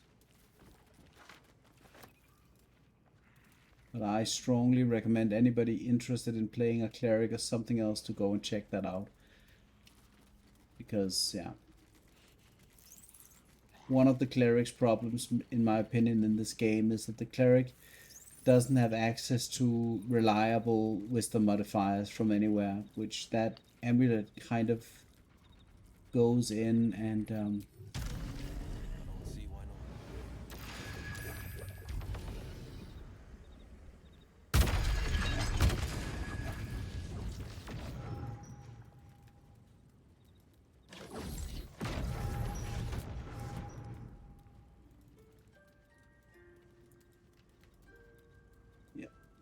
definitely nothing here. Maybe it's somewhere in a house, maybe it's not here. Anyway, the wiki can answer all of those questions.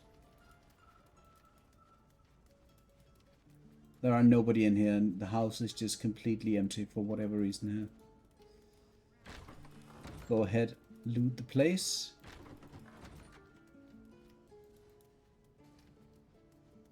Okay. It wasn't there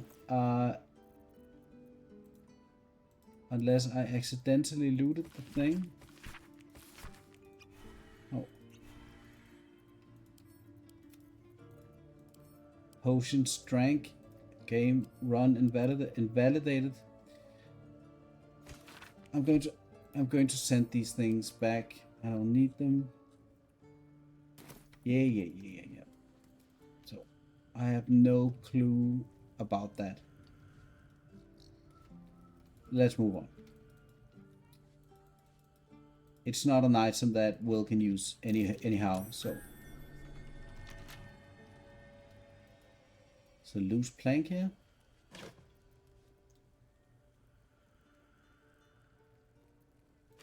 Harliot's Gift, that's the name, yeah.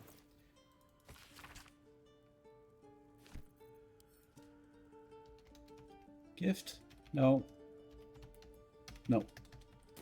It's pretty cool. Like +1 to wisdom is one of those items that is, in my opinion, interesting. Okay. Let's find Alexander Rainforest so we can get this stuff out of the way.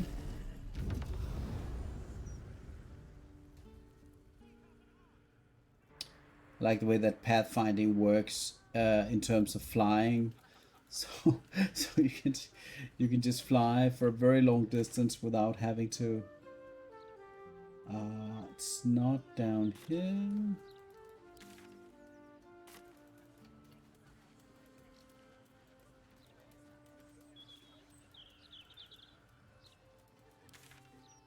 Okay. Yeah, I don't know.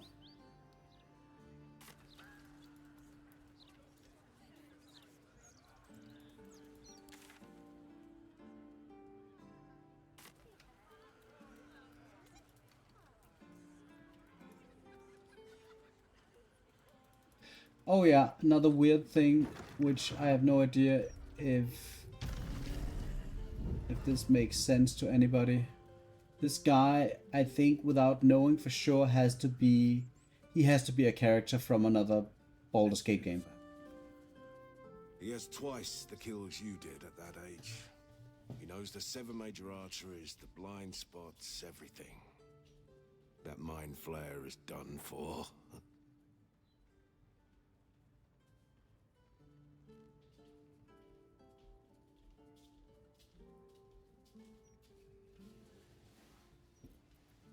Forgive me, I was speaking to myself. A habit solitude has encouraged. Galbraith Stredivas, Mind Flayer Hunter. My son is tracking one of the beasts as we speak. No. The more minds for an illithid to feast on, the greater the risk. As I know too well.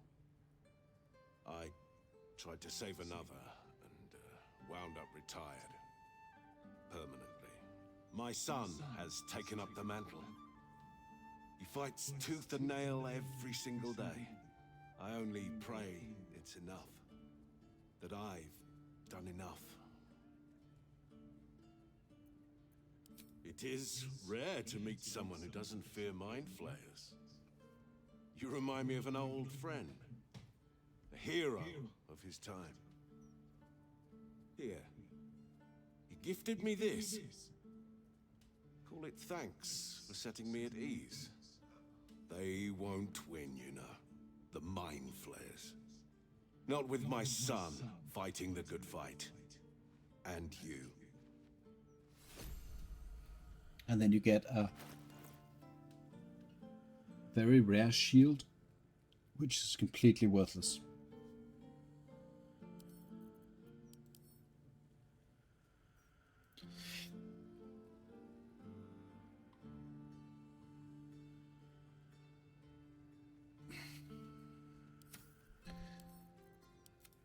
But thank you very much, Galbraith. I'm really assuming from the way that Larian treated Act 3 is that this has to be some kind of Easter egg for for Baldur's Gate 1 and 2 players. Has to be.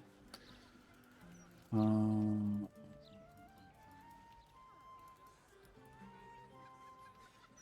if it's not, like, what the hell?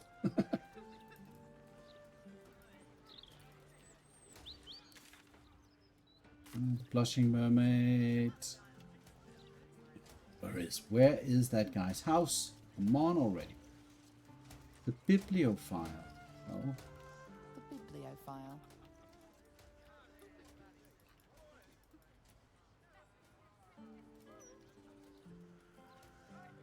Rainforest. Here we go. This is the private abode of Alexander Rainforest. Friends make appointments. Clients respect office hours. Seems to be based on a guy who did much playtesting in early access and got diagnosed with Alzheimer's. Oh my goodness. Wow. Yeah, and then he's hidden away in some random building that nobody sees. That sucks.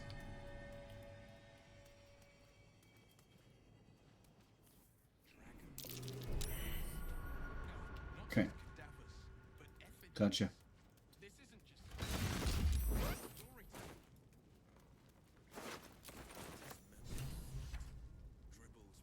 Faded Scroll of Reversal. Okay, so let's pick this up and let's get the F out. There are, I guess, other interesting items that I'm missing in this playthrough currently because I don't need them.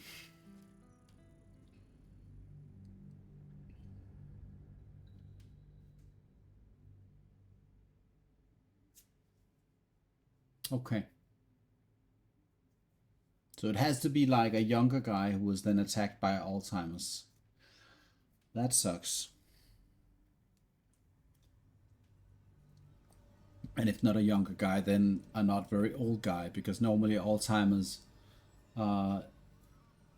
attacks people who are slightly older, if I remember correctly. Even if it starts at an earlier age.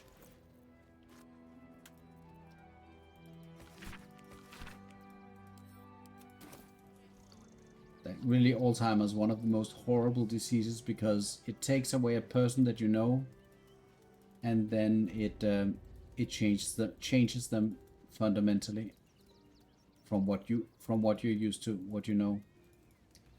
I love surprises.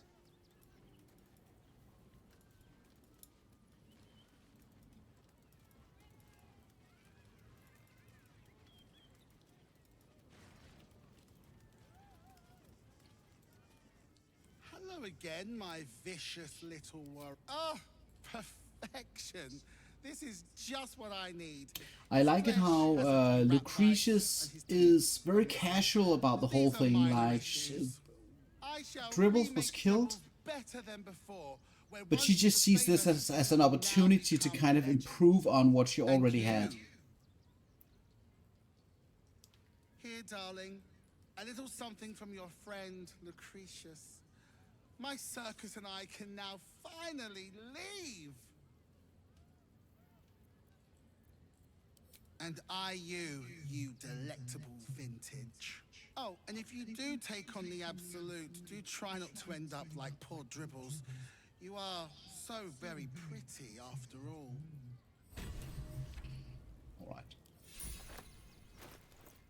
Alright, so this is the grand prize.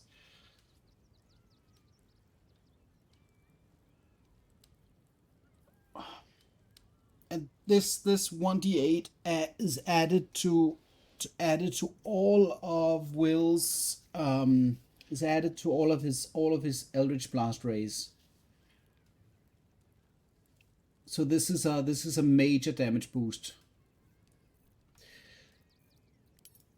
And this is basically what I consider a finalized character now to go and then kill the last bosses. Just going to take a look at the setup here. This is, oh yeah. Then the armor class suffers tremendously. So that's the one downside. But if you know the fight and you're able to kind of kind of deal with it in a sensible way that helps. Also, the Cloak of Displacement helps quite a bit. Let me just go and see if I can't find something to beat up real quick. I need to go and talk to the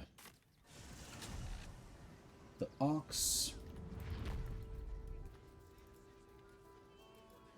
But otherwise, next time I commit to a stream, it's going to be, I think, killing Orin and Raphael, and then maybe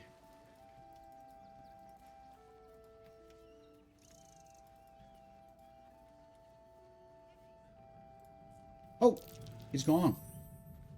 What the heck?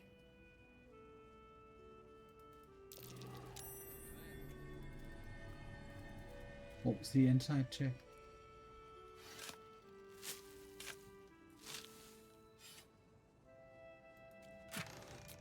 I swear to God that I didn't help the ox move in.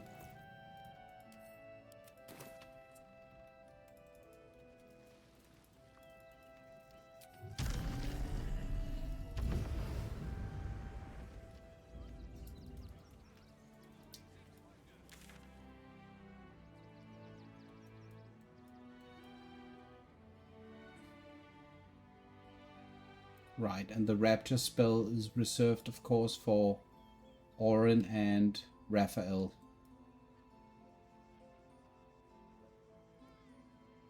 Alright. Because 1d6 to attack rolls is going to nullify the negatives on the gloves. So it's going to make me hit things.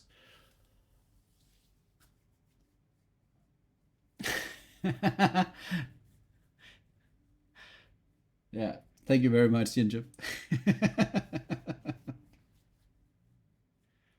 You know, he already wants us. How is dating a necromancer? You know, he already wants us to raise a family together. Yeah, that's fast. They're buried rather close to each other. Yeah, that was a good one. Right, so probably going to fight the Stone Lord people just down here is a way to just quickly test the metal. Not a very dangerous fight, but nonetheless one where I can just quickly check the setup.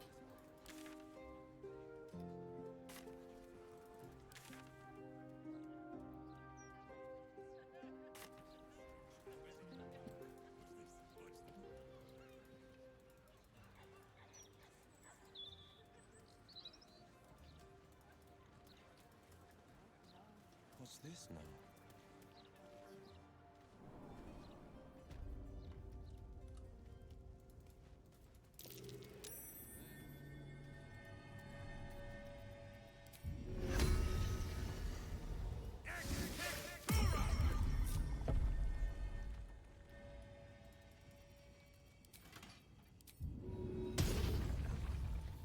So I'm currently using Thunder. I could use the Ice Elemental just to get used to the...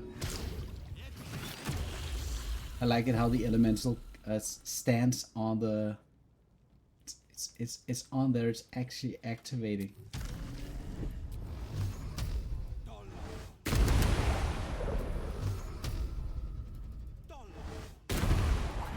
Does it apply damage? Let's just check the damage numbers here.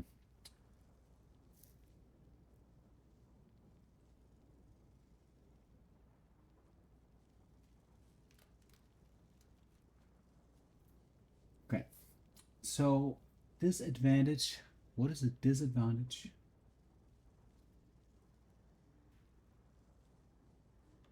Why do I have like a disadvantage?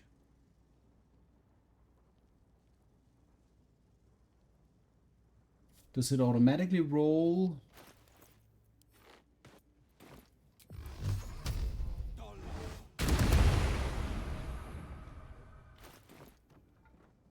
Yeah, okay, thank you, Ginger. Yeah, that was it.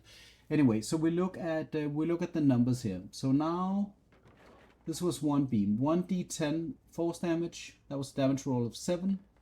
and then plus charisma modifier from the Eldritch Invocation, plus 7 charisma modifier from the chest piece, and a plus 8 added damage from the spell might. And that's of course not counting the critical strike, which I'm hoping is going to add the extra force damage to that number. Let's just try to destroy a couple of more things to find out.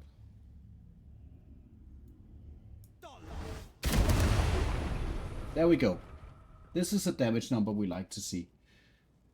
Oh, this was not a critical hit. This was just vulnerability. So that was not the number we wanted.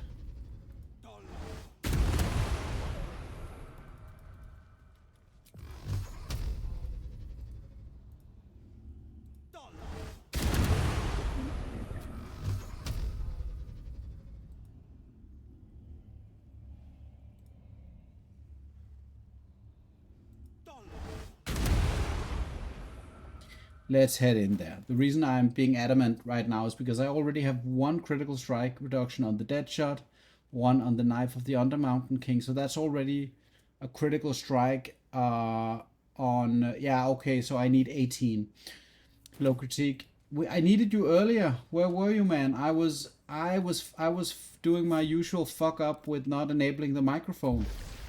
So I was having a long chat with about what my plans was with Lorroakan, like long-winded discussions, and then somebody said, if you're trying to speak, you know, nothing's coming out. And at that point I had already spoken for like 20 minutes, and then that was when I knew that I was missing something, and that something was my technical assistant.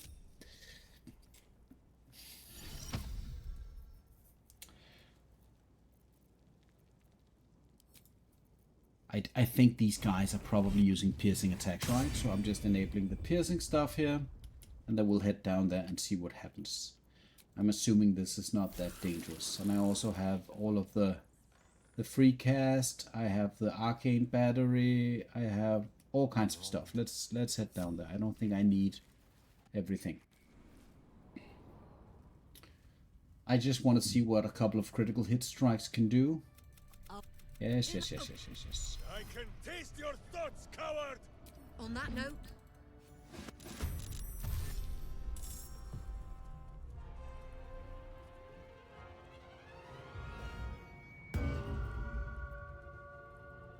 And I forget which of these are... Oh, I forgot to buff the Stunning Gaze.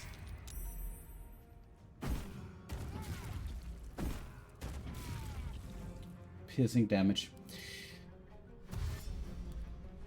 Oh.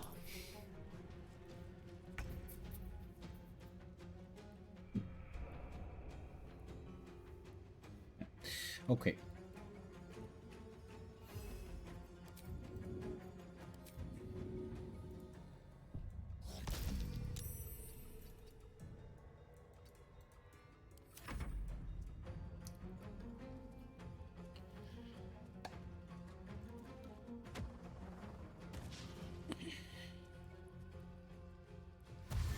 This is just one of those fights that's not particularly dangerous, but if you're unlucky and you're unprepared, that just changes.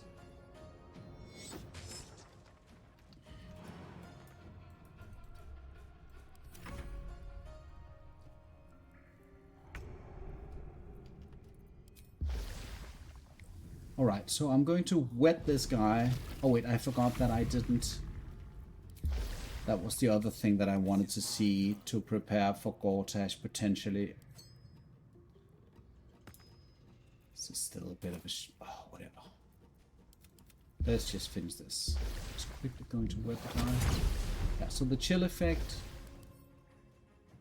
is 2 turns of chill. So that's what that does. 2 turns of chill.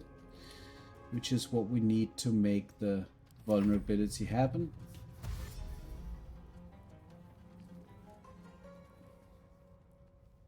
And I forget if any of these guys have any kind of teleport or some other weird shit that they like to pull.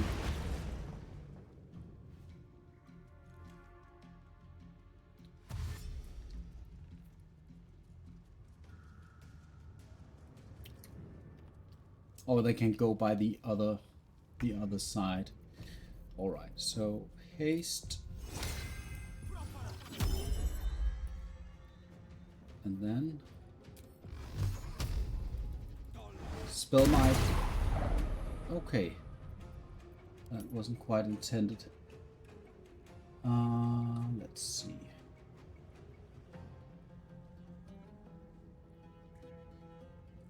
%90 hit chance.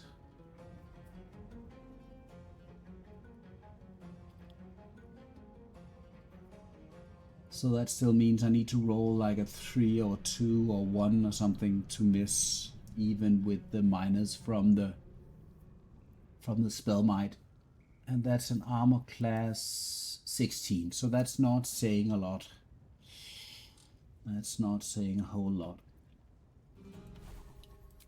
Do I have a Log of the Far Realms? That is a reaction that I think I already spent.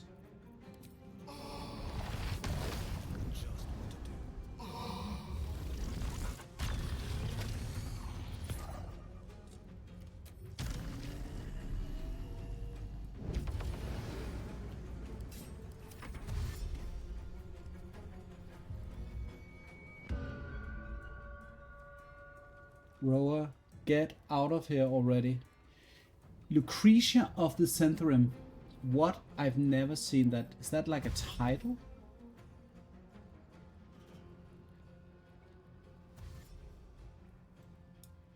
Has to be some kind of title, right?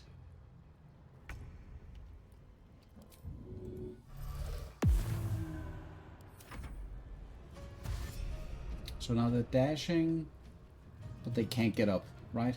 Why would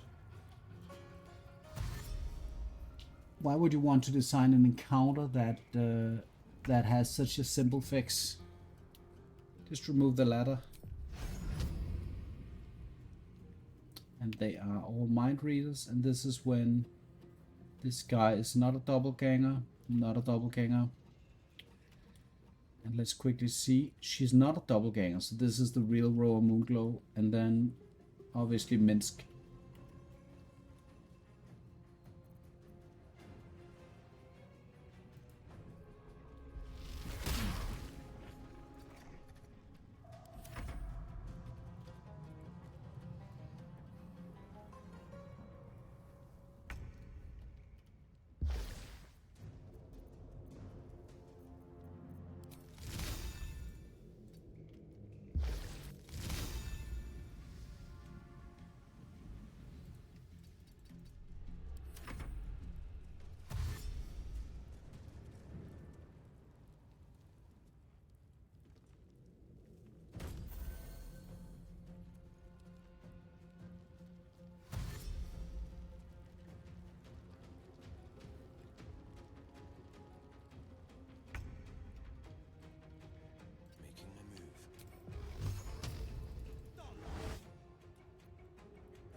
I'm going to add a critical strike just to see what that does to the damage numbers.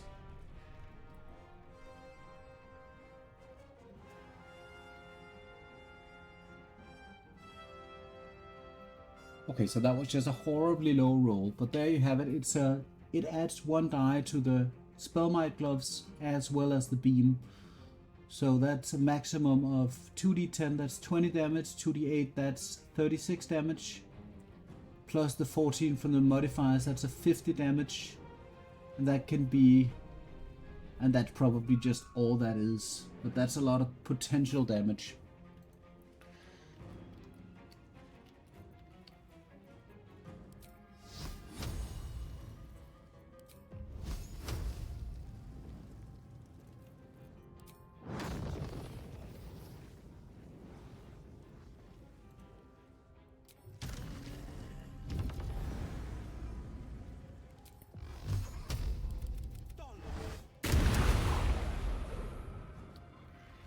And then the reverberation from the Marco Hesher seems to work very well.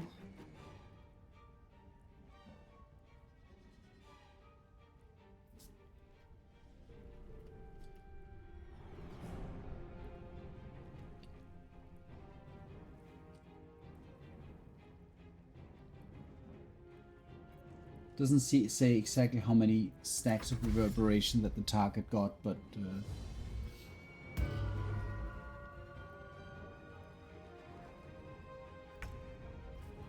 because if adding the Marco Hesher as a thunder damage source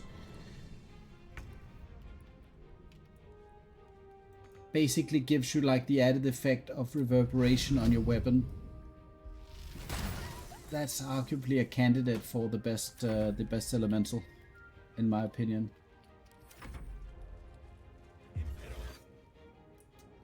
Slow on 4 targets. What are those 4 targets? Shovel, who's invisible, us, and the elemental?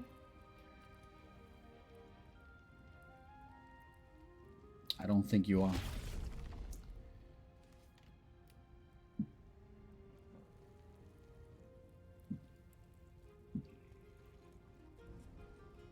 Yeah, there we go.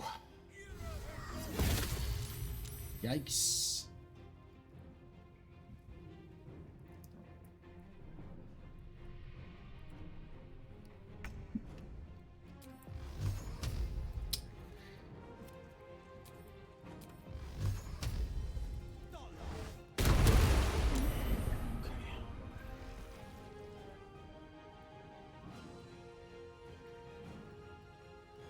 How in the world? He had 100 HP.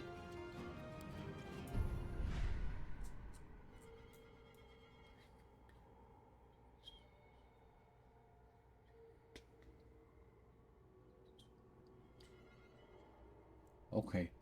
24-ish. Okay, so that probably adds up to that number.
Two targets.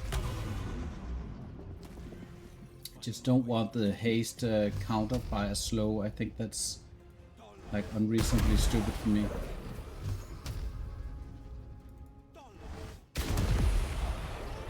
Wow, that's just such a lot of damage. 39, that was a critical.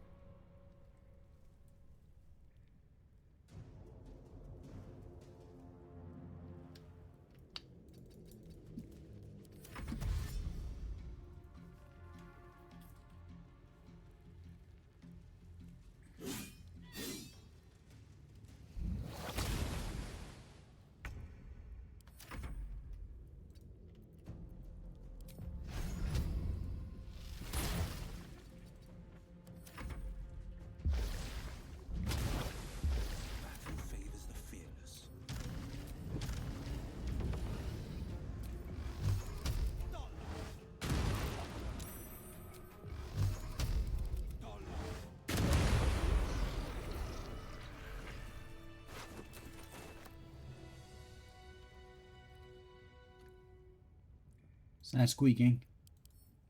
I like the fact that the whole thing about the space hamster is just, what is the space hamster doing? Guys?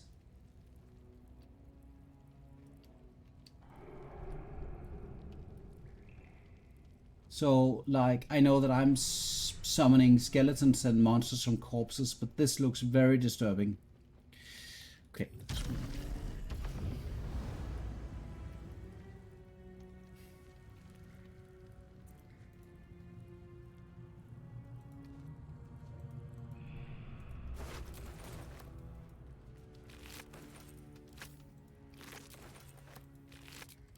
I love to know the lore behind the naming conventions of the doppelgangers. It feels like they have these names that are just the weirdest names.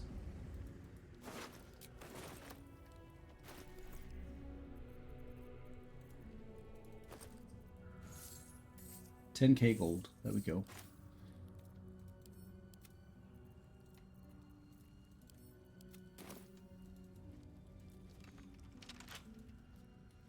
Alright, let's get out of here. It seems like the stuff is working pretty well, so that makes me happy.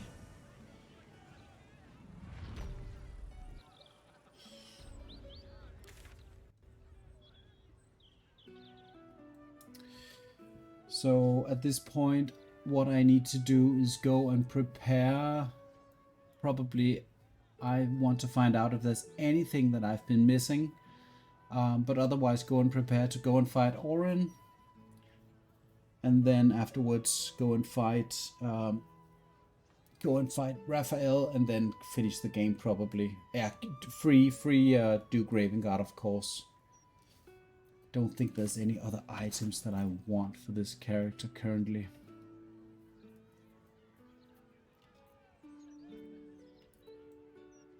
I think he's a pretty good spot right now. Probably we need to change the color palette just a little bit. And we need a long rest.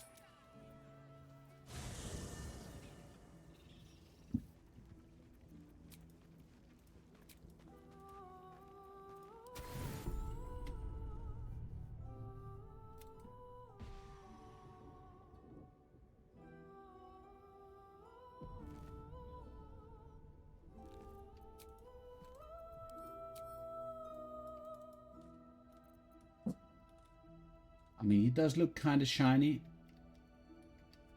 I'm not quite sure if the helmet is attributing anything to him.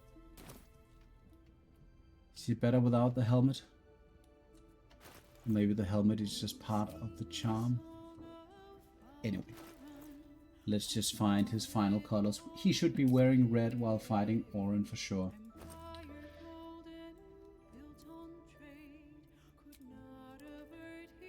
See what shades of red we have.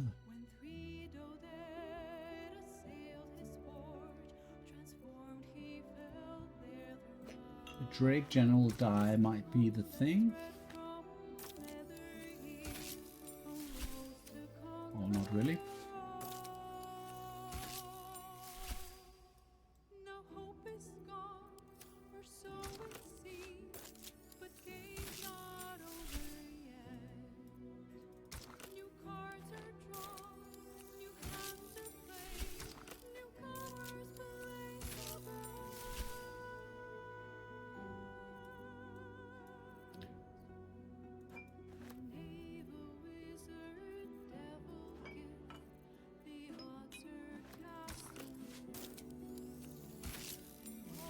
There we go.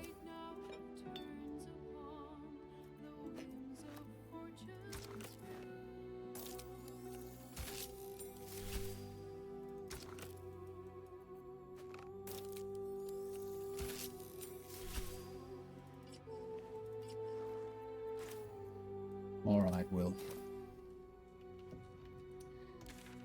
Okay.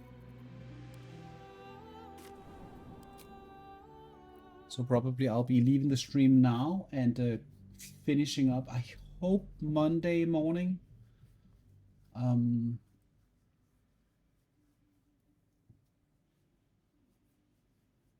hopefully simply finishing the game Monday morning, European time.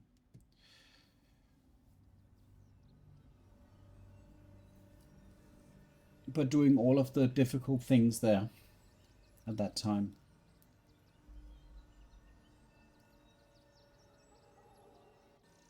There is one last thing that I'm a little bit uncertain about. and that is in terms of allies. Knight of Selune, Dame Aelin, Zora. Zora's great. She's great for sure. Jaheira, no. Arabella.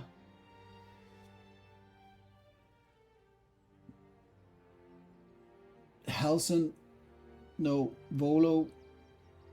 But for instance, like going into the prison to free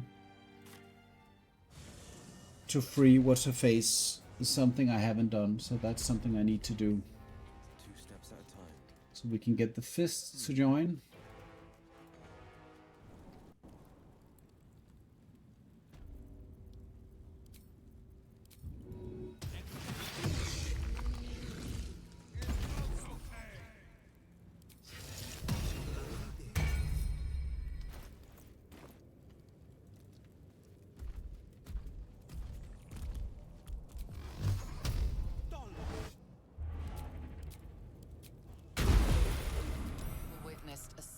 Someone.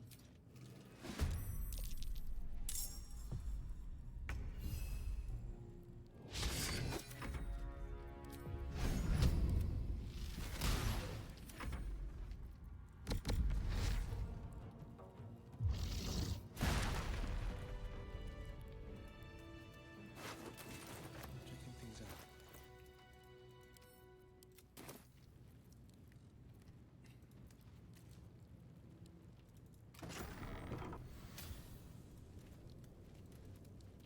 And of course also there is the dragon, which I didn't bear much thought. That could also be fun to fight, but I'm not quite sure that that is a thing for Wyll. Silence is golden. You won't feel a thing. I like it how this guy is just, if I think he's unprepared, probably he's not going to object to the beams here, is he? There's a critical hit even. He's dead. One move ahead.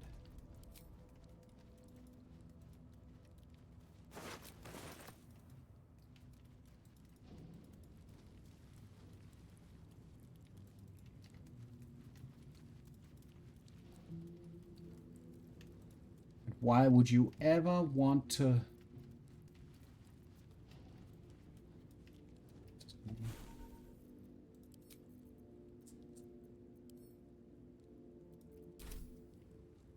Why would you ever want to not just destroy these guys just completely?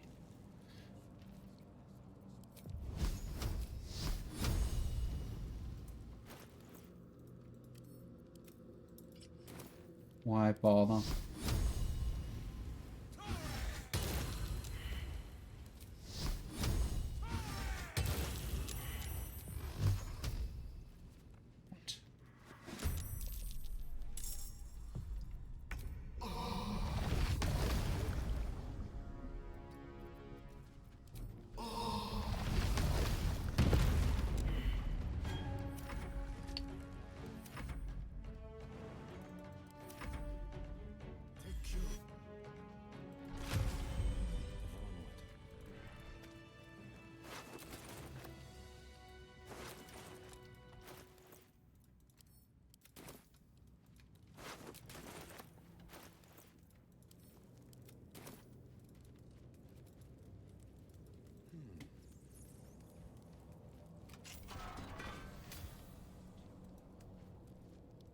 It's over.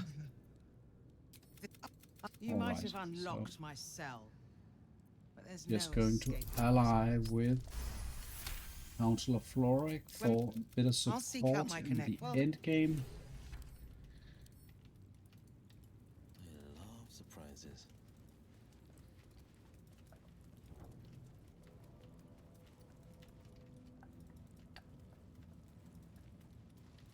Escaping through this way is one way to do it, or you can just kill all of Wormrock and just go up through the main gate. Either way, Florrick is pleased.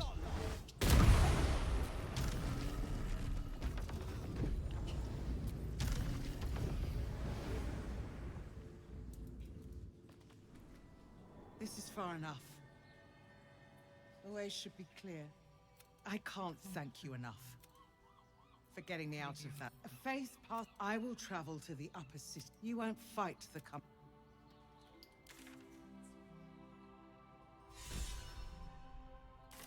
That was another inspiration point there. Probably should be looking a little bit into where those inspiration points are hidden. I simply don't remember.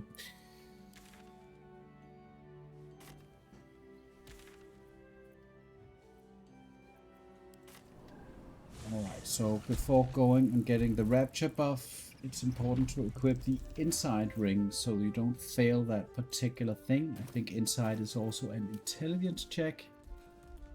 It is not, it is a wisdom check.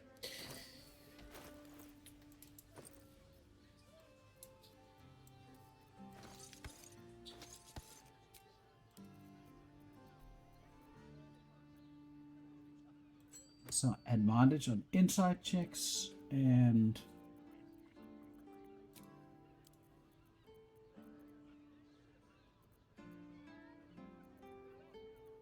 is that all? Probably that is all. Alright, so I'm just going to head up to the place and then I am going to save the game.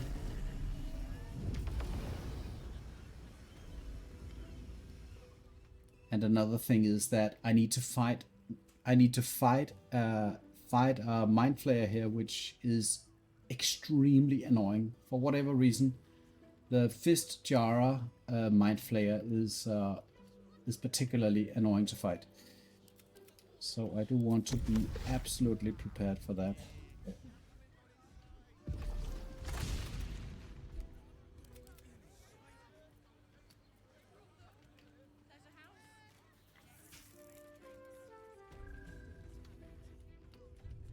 And then this is the kind of thing in video games just gets me every time. Whenever you cannot target something, it's just...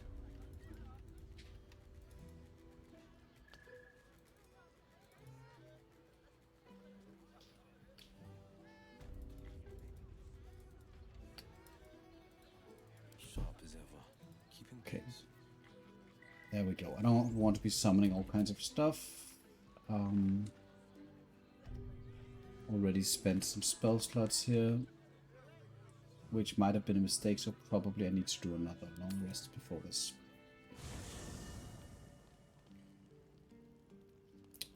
So before the Raphael fight, and I think the only thing is that before the Raphael fight, you get all of your spell slots back, with even though you spent all of it.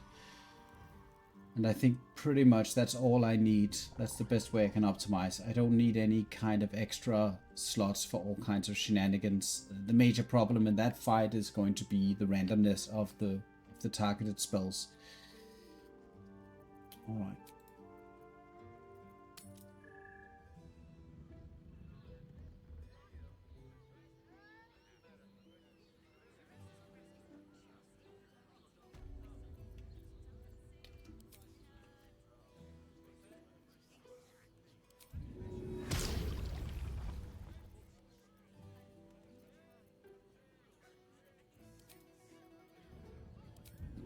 Elemental might be best for this.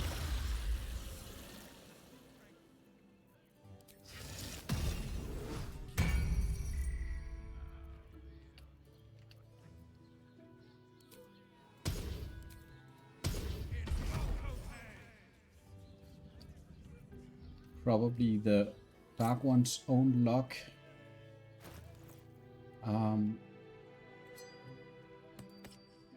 To add onto the roll, which is a passive roll, but I think the Dark Ones, I think the check is going to happen, is going to be the first check, and then you get the option, a different dialogue option following that. So I think that is the right way to do it, if I remember correctly. Because if I fail the passive insight check, I'm not going to be able to get the rapture buff, which would be sad, sad, sad. Particularly because I want to be using the Spellmight gloves. Probably not so necessary right at this moment, but afterwards. Don't think there's anything else that I need to prepare for this, but I will do this once I have the time. Now it's already 2:15. So thank you a lot for to anybody who spent a couple of, I don't know, minutes, dare I say hours, watching this guy do his thing. Thank you very, very much. Critique, thank you to you also, even though I really missed you earlier on. I'm happy that you came. That means something. Let's just see here if any of my regular raidies are available. Let's go to So Blackest today, right? Everybody knows him. He's a good guy.